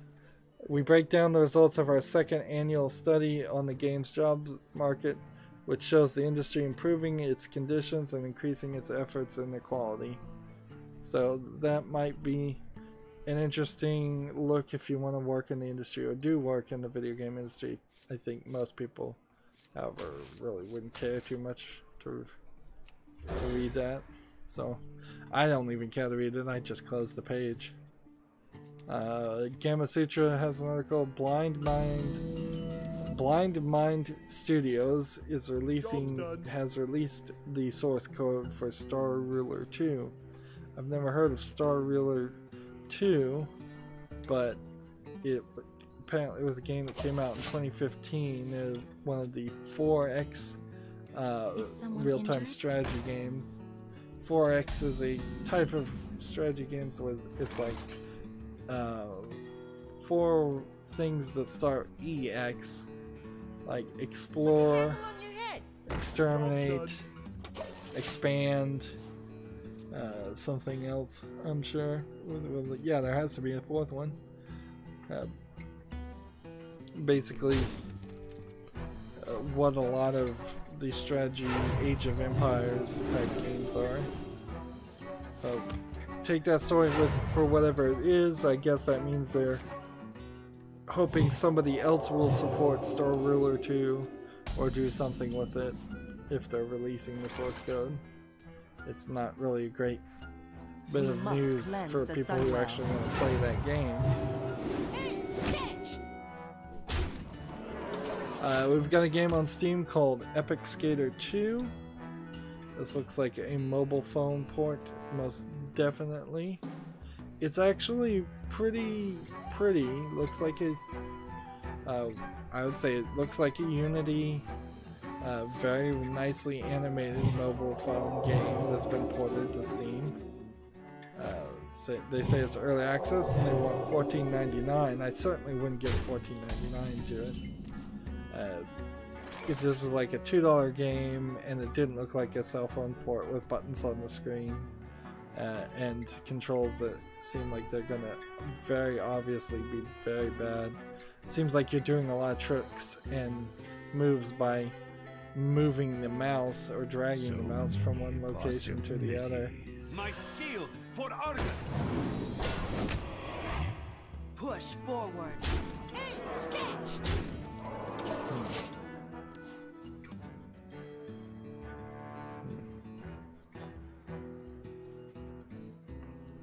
We've got a game on Steam called Semblance, S-E-M-B-L-A-N-C-E. Says it's an action, casual, indie, adventure platformer. Immediately looking at this trailer, it's like a fully animated, cartoony trailer, which is not what you usually see. You see, at best, these medium effort things.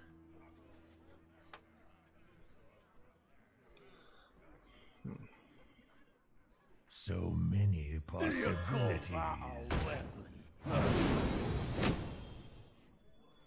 Get in there and fight, maggot!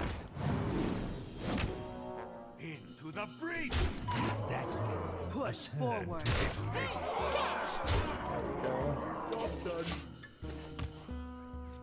So now that the animation is over on this trailer, seems like you're playing this little ball of glue that is bouncing around lasers and trying to solve puzzles. I think I may have seen Giant Bomb do a quick look on this game early. It's 100% positive of 14 user reviews. That's a little low to trust. It's 10% off for $8.99. Semblance, I guess, will be the first game today that I actually will wishlist, and everything else has been closed. Let's see. Do this. I just need victories right now, so Push forward. let's win. The light shall burn. Next game we have on Steam is called Jack Be Nimble from Nursery Rhyme. Jack be nimble, Jack be quick, Jack jump over a candlestick. And I need some shame and victories now. Let's play this instead, because that seems like that'll just be a quicker way. So, master the whip in this cute retro infinite runner game. Alright, let's see. This looks like a Game Boy game, in the sense that it's like 4 shades of green or 4 shades of blue. They say it's an infinite runner, but there's different areas, it seems. Anduin. The light shall So bring it seems like they've added nostalgia for Game Boys, which I never really agree with that, and merged it into a game that has some different levels that you progress through, and I guess there's an infinite mode later on, so it can actually be an infinite runner.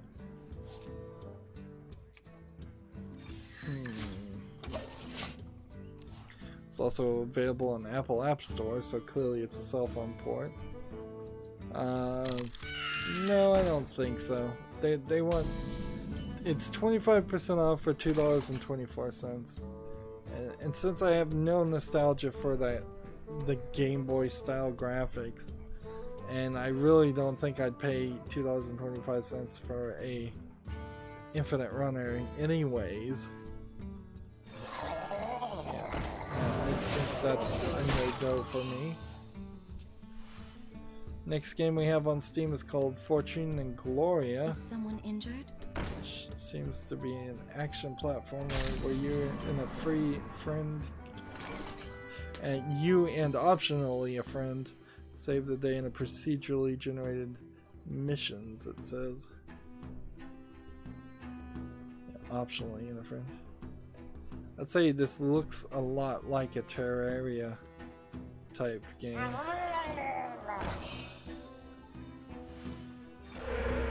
Darn it. I really wish there was an undo button sometimes.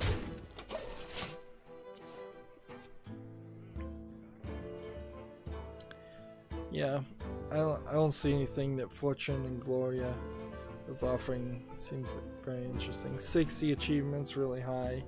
10% off for $8.99, pretty high on that too.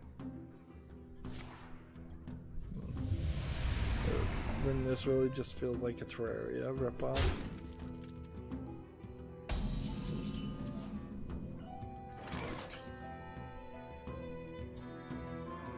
This is kind of a somewhat video game related. The Logitech has replaced its old gaming software with a snazzy new G-Hub. So Logitech Gaming is retiring its old driver suite and replacing it with a new hub launched into beta today called the Logitech G-Hub. That doesn't look like a holdover from the Windows Vista era.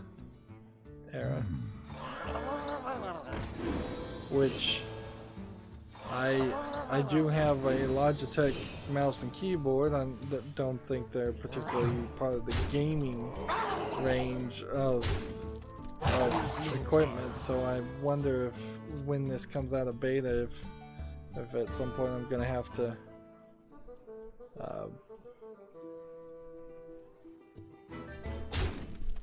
meddlesome insects.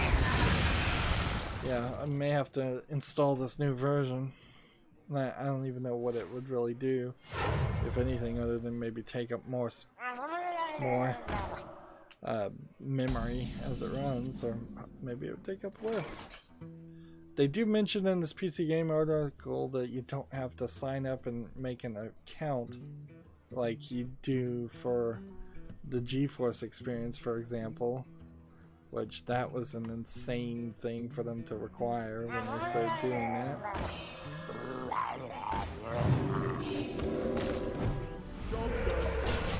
We've got a game on Steam called Enlightenment.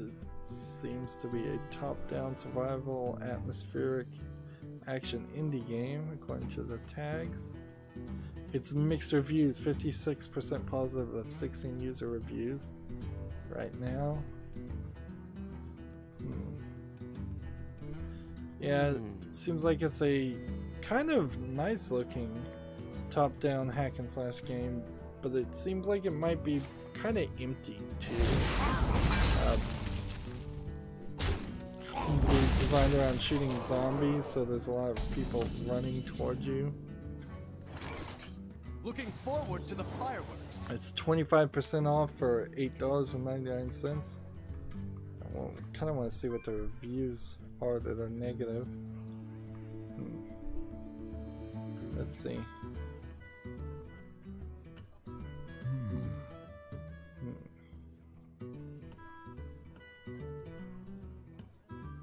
Seems like the negative reviews The light shall burn you. are kind of nothing right now. Game-breaking bug within the first 5 minutes is the only review I've seen so far that seems to be anything. This game must have been in early access because, like, there's way too many reviews on this game. Over the lifetime, it was a mostly positive 75%. Positive reviews of 257, but in the last 30 days it's become a 56% positive, so the game has gotten worse somehow by that metric. Yeah, I don't see anything here though with enlightenment that catches my attention. A top-down shooter zombie game. I think I could do better just playing Diablo if I was going to play a game like that. Next game we have on Steam is called Stick Arena. Much like RPG Maker games, Stickman games, I will not play because it's starting from the concept of let's make a cheap game and not spend any effort to animate it to make it look pretty, and then call that an artistic decision instead of a cheap, just lazy decision.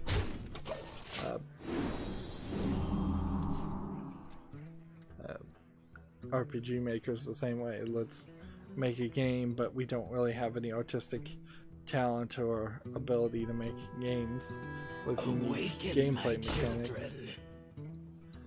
Let's see, we've got a game called Head Snatchers on early access on Steam. Seems like this is a game that's been played at PAX, and seems like what you do is you knock people's heads off and then I wonder. and then try to knock their heads into a goalpost or a goal or something like that.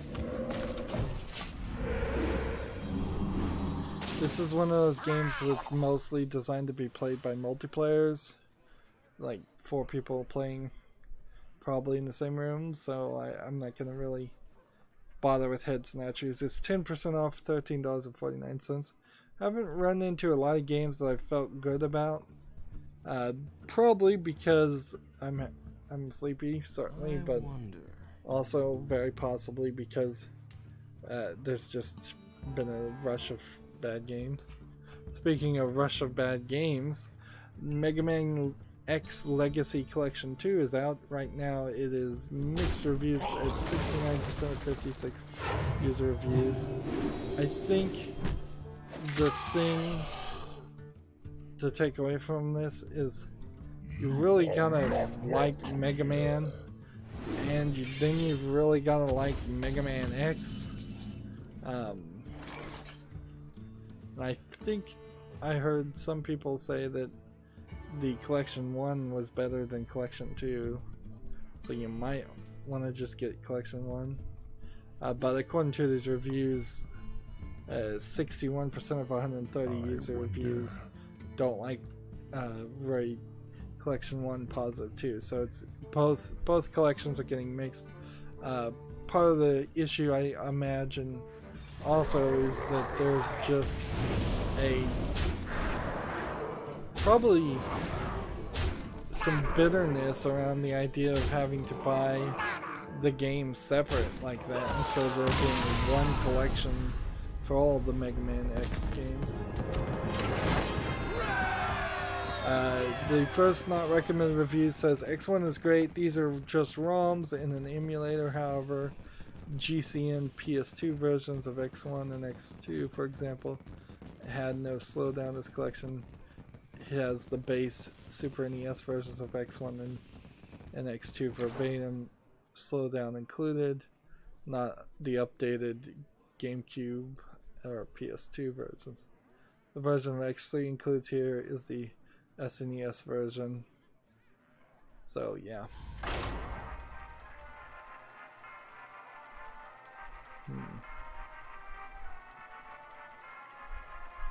So yeah, Capcom not doing a good service for the Mega Man collection, which is kind of ridiculous. Like, Capcom has this legacy, and they need to learn not to milk it and actually do something good with it.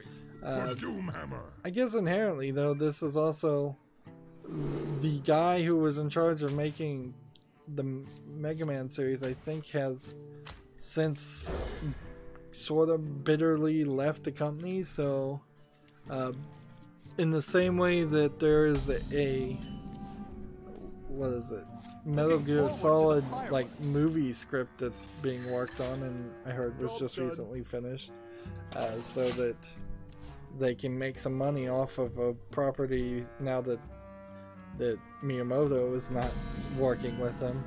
I think that's the same case here, is they're just trying to make a last few bits of pennies from the Mega Man / Rockman, as they call it in Japan, series.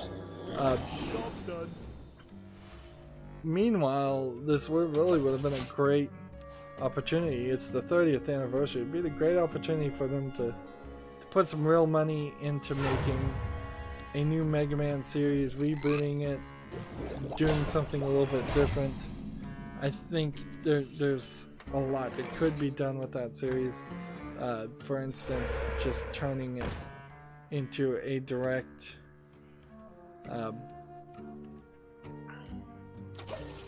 direct boss rush game with very little platforming, or maybe no platforming at all might be the right move. Taking concepts and adding some new things to it, not being repetitive. The Mega Man series has always been extremely repetitive.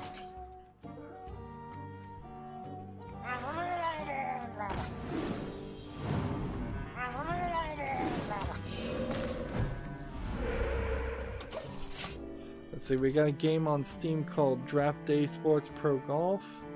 Thank you. It looks like it's very possibly a clone of another fantasy sports draft game that I've already seen.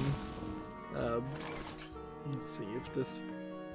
Yes, the Draft Day Sports series comes out for all kinds of different games.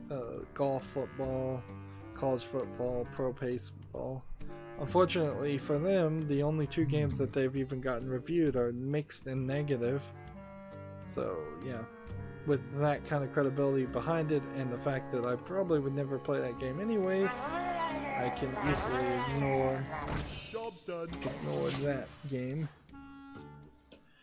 Gematsu has an article, Guacamelee 2 launches August 21st. It will be for the PS4 and the PC via Steam, August 21 for $19.99. I'm not sure I'm gonna get into playing Guacamelee immediately.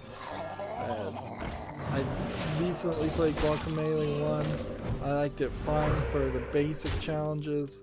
The super hard challenges are actually not something I'm interested in doing.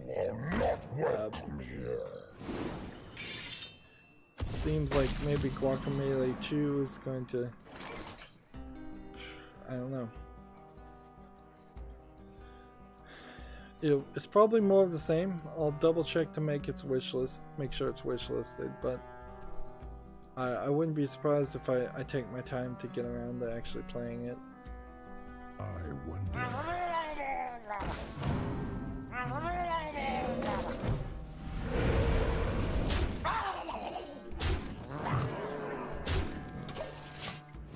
Next game we have on Steam is called Aces of the Luftwaffe Squadron, so that would be German Nazi planes. This is a top-down shooting game where it looks like you're probably shooting down Nazi planes. It's really bullet hellish, and this is interesting because this is like a 4-player on the screen at the same time. It looks like multiplayer game. That's an interesting thought about whether if I was playing with somebody else who was really good at a bullet hell shooting, would I be willing to go along for the ride and see if I could manage all the way to the end if somebody was helping me? Probably not. I really wouldn't be surprised if even with somebody else doing most of the work, I wouldn't want to play a top-down shooter game. But if you do want to play a top-down shooter game, Aces of Luftwaffe Squadron is 10% off for $13.49. It, I think, is 4-player multiplayer compatible, capable. So yeah, check it out if it's something that sounds like it interests you.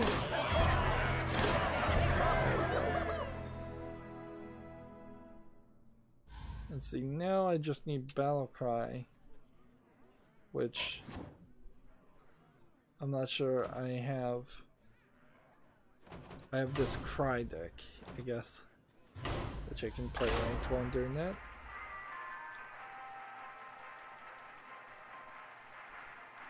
We have a game on Steam called The Basilisk.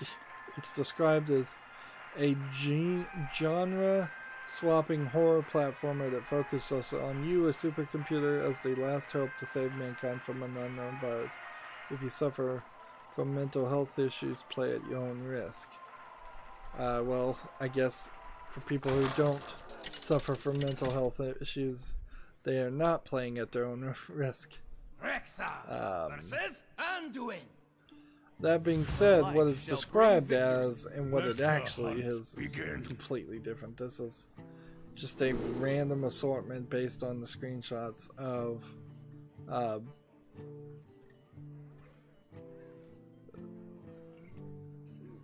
it seems like it's just kind of a random connection of symbols, and this is just a cheap Unity game.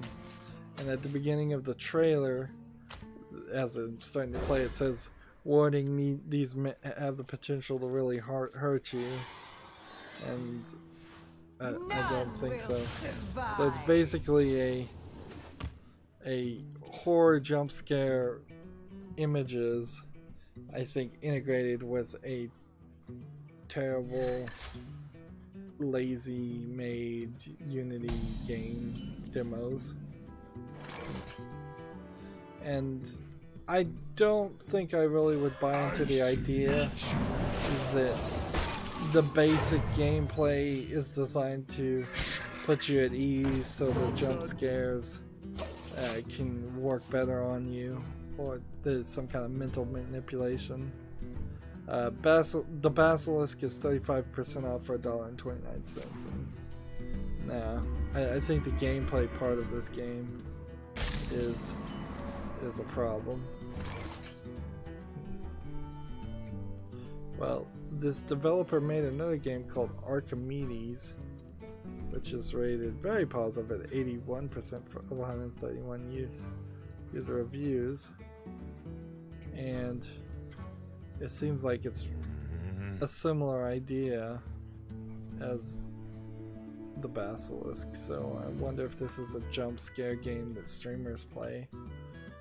Some streamer plays. So this is 50 levels, and in this. Let's see.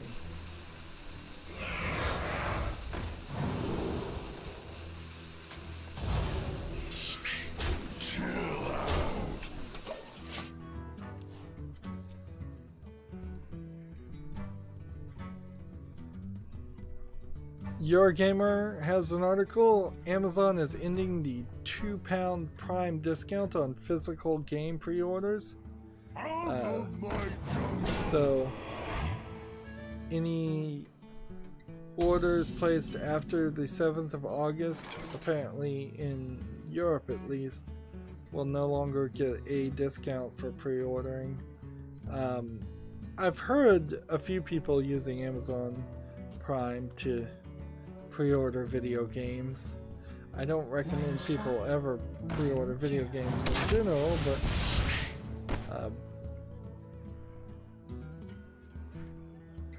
but I could see trying to get a little bit of a discount if you were going to pre-order anyways.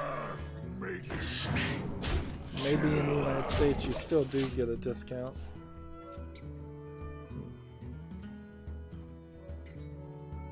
Yeah, that's something to keep an eye out for. You have been.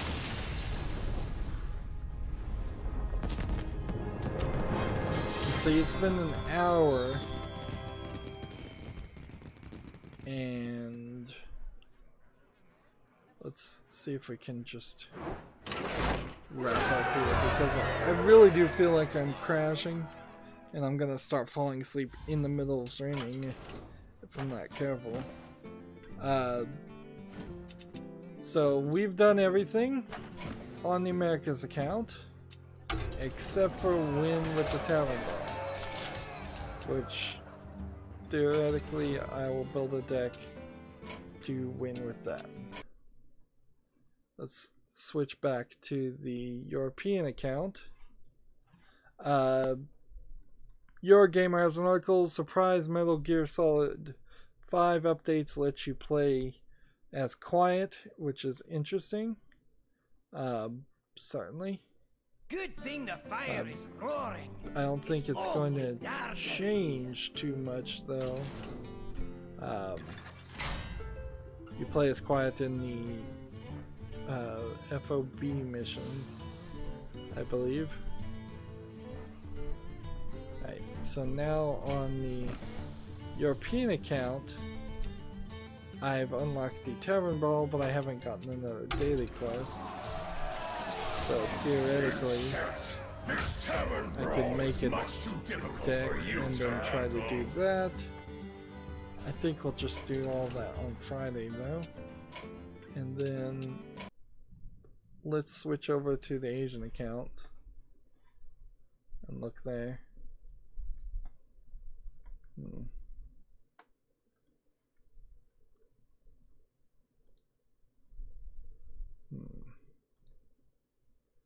I'm just trying to look at all the news stories Come in, have a seat.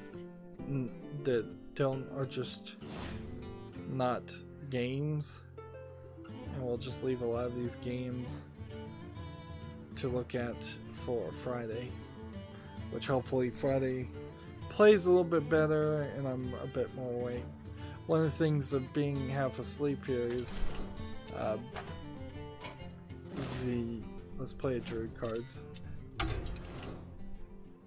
I'm saying a lot, I think, and I'm pausing between each sentence and more than usual. Your Gamer has an article. FIFA player uses the GDPR to find out everything EA has on him. Realizes he spent over $10,000 in 2 years on Ultimate Team, which is almost certainly was something he knew he was going to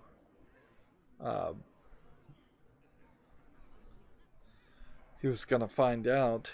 He probably didn't know the exact amount he spent, but he probably knew he spent a lot.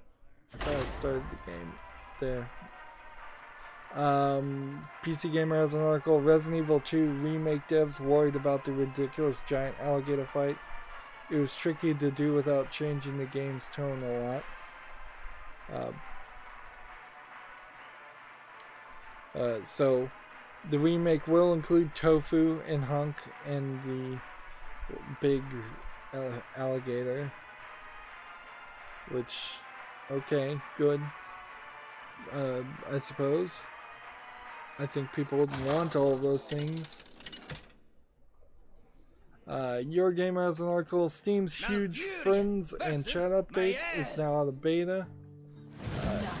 Everyone can use the client's revamped messenger and social tools. Basically, they look a lot like Discord. The weird thing here is you're still limited, I believe, to the number of friends. So there's a issue there where if you are going to use Steam to chat, you're going to have to raise your level by making badges. I think, unless they've just abandoned that limitation and not told anybody. I like the idea of something like Discord integrated into Steam, certainly, but it doesn't really change anything for me. And personally, I don't feel like Steam, or I don't feel like Discord did what I would want it to do. I think people got into it and were happy with it, and people certainly are still using it, but I don't think it became the next Facebook or anything like that. In a weird way, YouTube's trying to update and become more like Twitter, and I'm not sure that helps anything, or that'll work. Maybe it will, maybe it won't.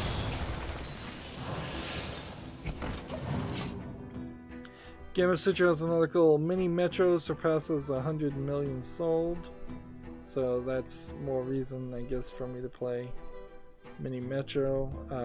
Part of the reason was this game was launched in 2015 on PC, and then mobile in 2016, and then this year in 2018 it was released on Nintendo Switch, so they're pushing further.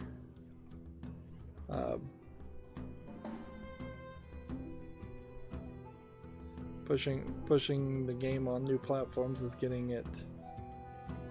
more views. Let's see. I wonder. Mind if I roll knee?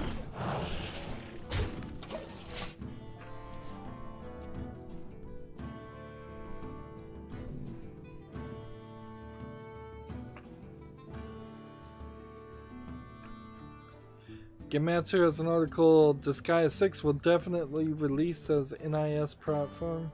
Release timing, platforms, and game contents are still under consideration. So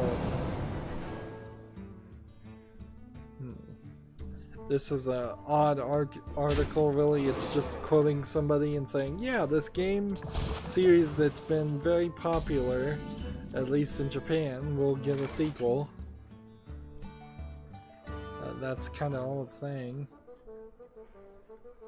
Let's see. Give your minions +1 attack. And give them +1 attack again. Hey, give me that! And hit that. Hit that. Let's see.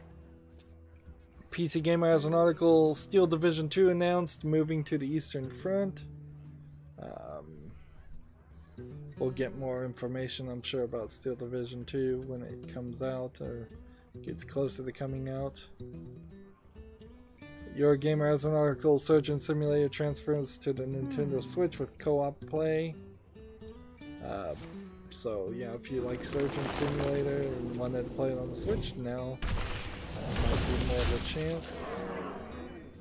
We've got a game here called Loot Box Achievement Simulator, so clearly that's a troll game with 233 achievements for 74 cents right now. PC Gamer has an article, Vermintide 2 rolls out its first batch of sanctioned mods, with more to come. The first 11 are out now. These sanctioned mods are 11 player-made projects that were greenlit by the company, the developer Fat Shark, and are playable in the game's official realm. I assume, since this is the first set of sanctioned mods, that there's a whole bunch of not sanctioned mods that you can also play.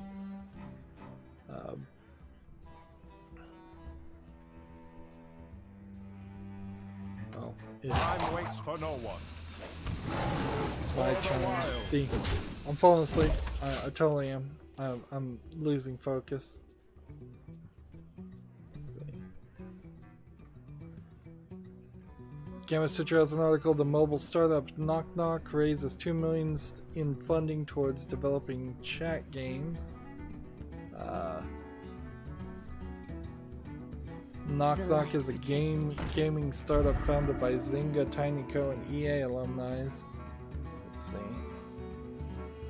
I don't know if they've released anything, because there's a game called Knock Knock, but I don't think it's related to that, to the company called Knock Knock. Interesting. We already talked about that one.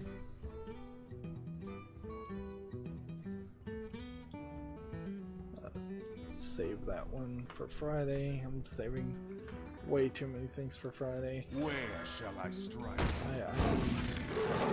I already tell. I'll probably go through a lot of Steam games and just limit them down.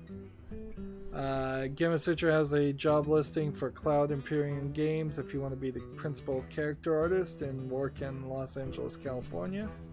That job listing is there. Think.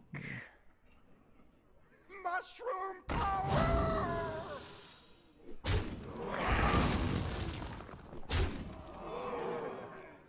Let's see. So by skipping all the games, I'm now on the Humble Bundle store. I don't think there's any new bundles. No. I've been having some issues though with tabs opening in the wrong place, so let me close all these.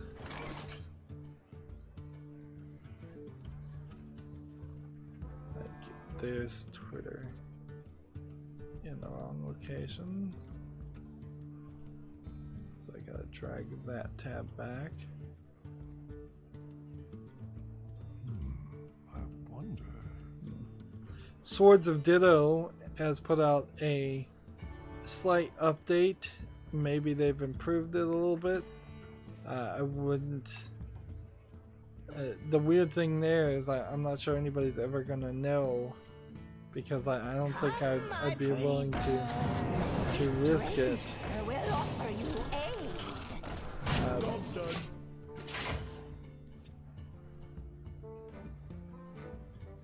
But yeah. Let's see if I can get some more information. It's the Swords of Ditto Timeless Update is now live on PS4 and PC with selectable, upgradable characters, time limit changes, and a new leveling structure and more. And see, I think they're just addressing a lot of the issues that people had with Swords of Ditto. So now I would be more interested in that. Apparently Wizard of Legends sold 500,000 copies. Let's do one more game. I'm gonna leave that at that.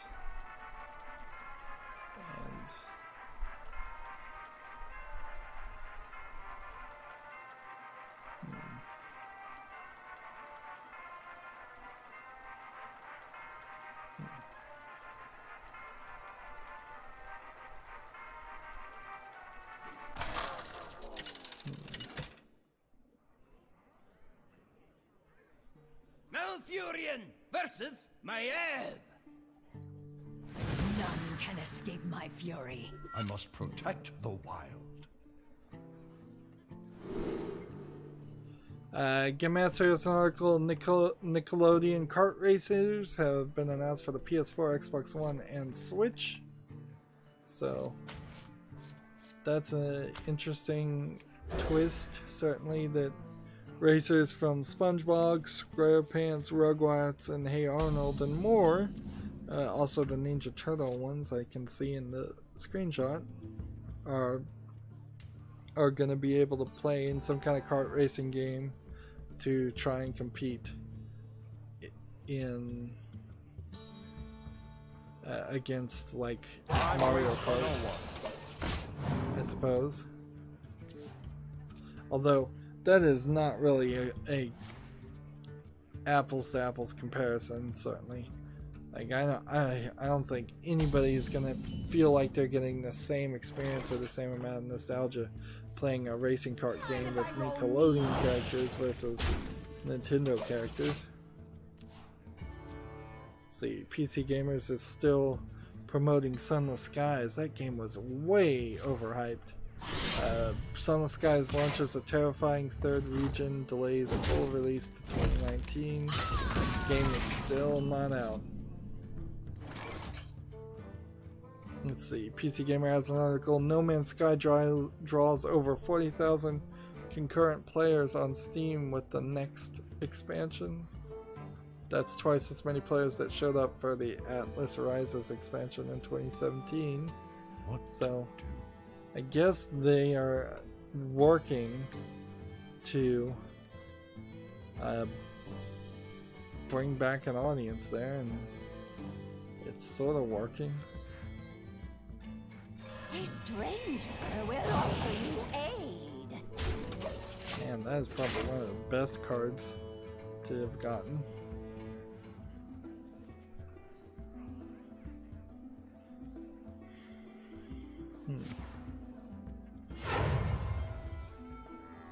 How long can this go on? How long can this go on?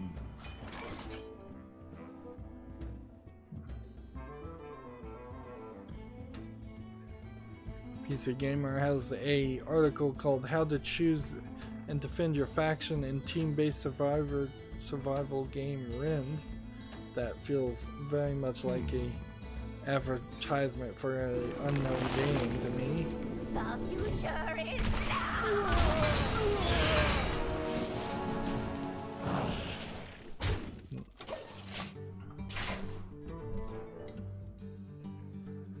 I guess if I close the tab, and then I've closed that tab, haven't I?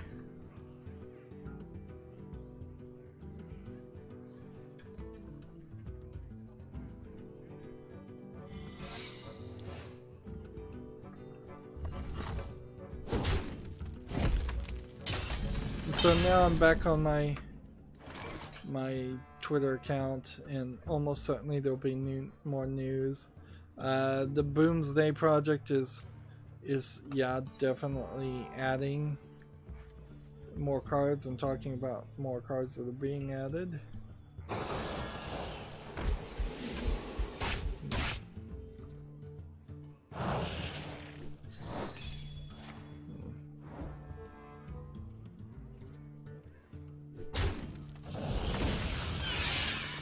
The future is now.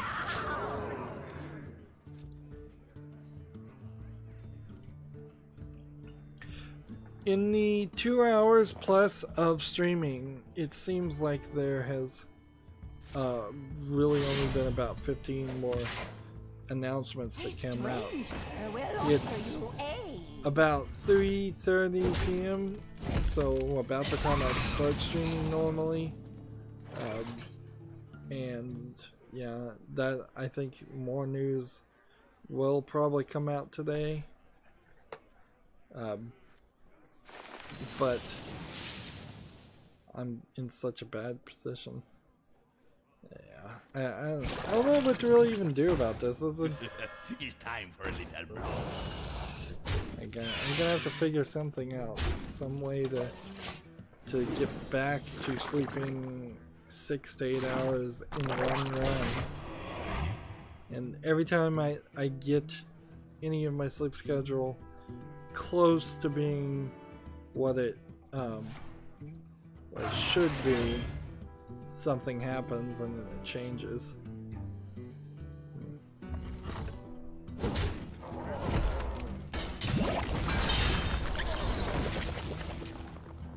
So now I'm opening games that have come out in the last hour. Is Samsung hires a former NVIDIA employee, could be developing its own GPU. Yeah, could be. Or it just could be kind of random.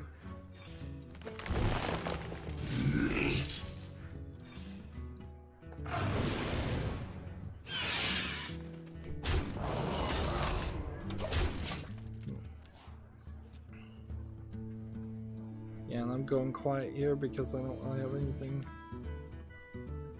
I don't really have anything else to say, and yeah. And see, this right now is not even too bad. I haven't even hit that third stage where my eyes would start closing on their own, and I'd start micro sleeping.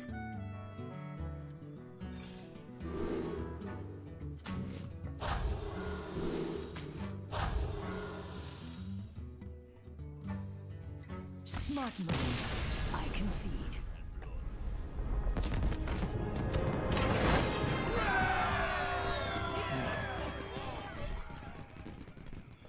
BAFTA appoints somebody as the chair.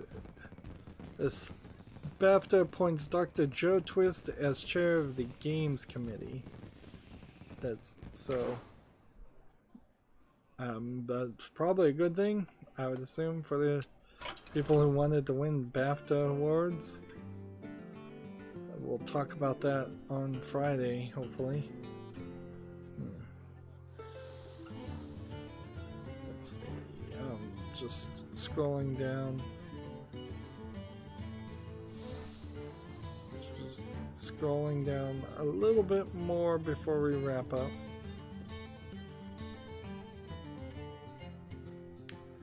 So, yeah, I struggled certainly in the stream today. It didn't go very well. Just starting early though was the right move, I think, because had I decided to try to go to sleep, I probably wouldn't have been asleep until right now anyways, and just as I was about just as I would need to stream, I would have fallen asleep completely and not even gotten 2 hours of content. And 2 hours is better than nothing, just to catch up on the news and move on. Yeah, I'm done with my Twitter. There's nothing else. Nothing else really to talk about. So that's gonna be it for this stream. Apologies for just, you know, having a crisis of insomnia. Hopefully this wasn't too bad. Clearly I need to sleep. I may come back and do some more things. We're fine pretty much, but the tavern brawls are the only real concern, and we'll be fine to do those on Friday too. So that's going to be it for the stream. As always, I ask you to like, share, subscribe, comment, and watch every second of my videos. When you subscribe, click the notification bells. I'm asking a lot in this instance for you to like this video.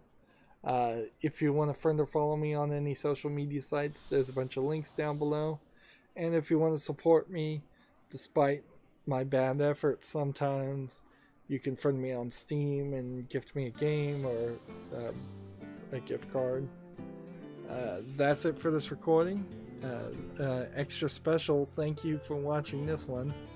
So thanks for watching. Have a good evening.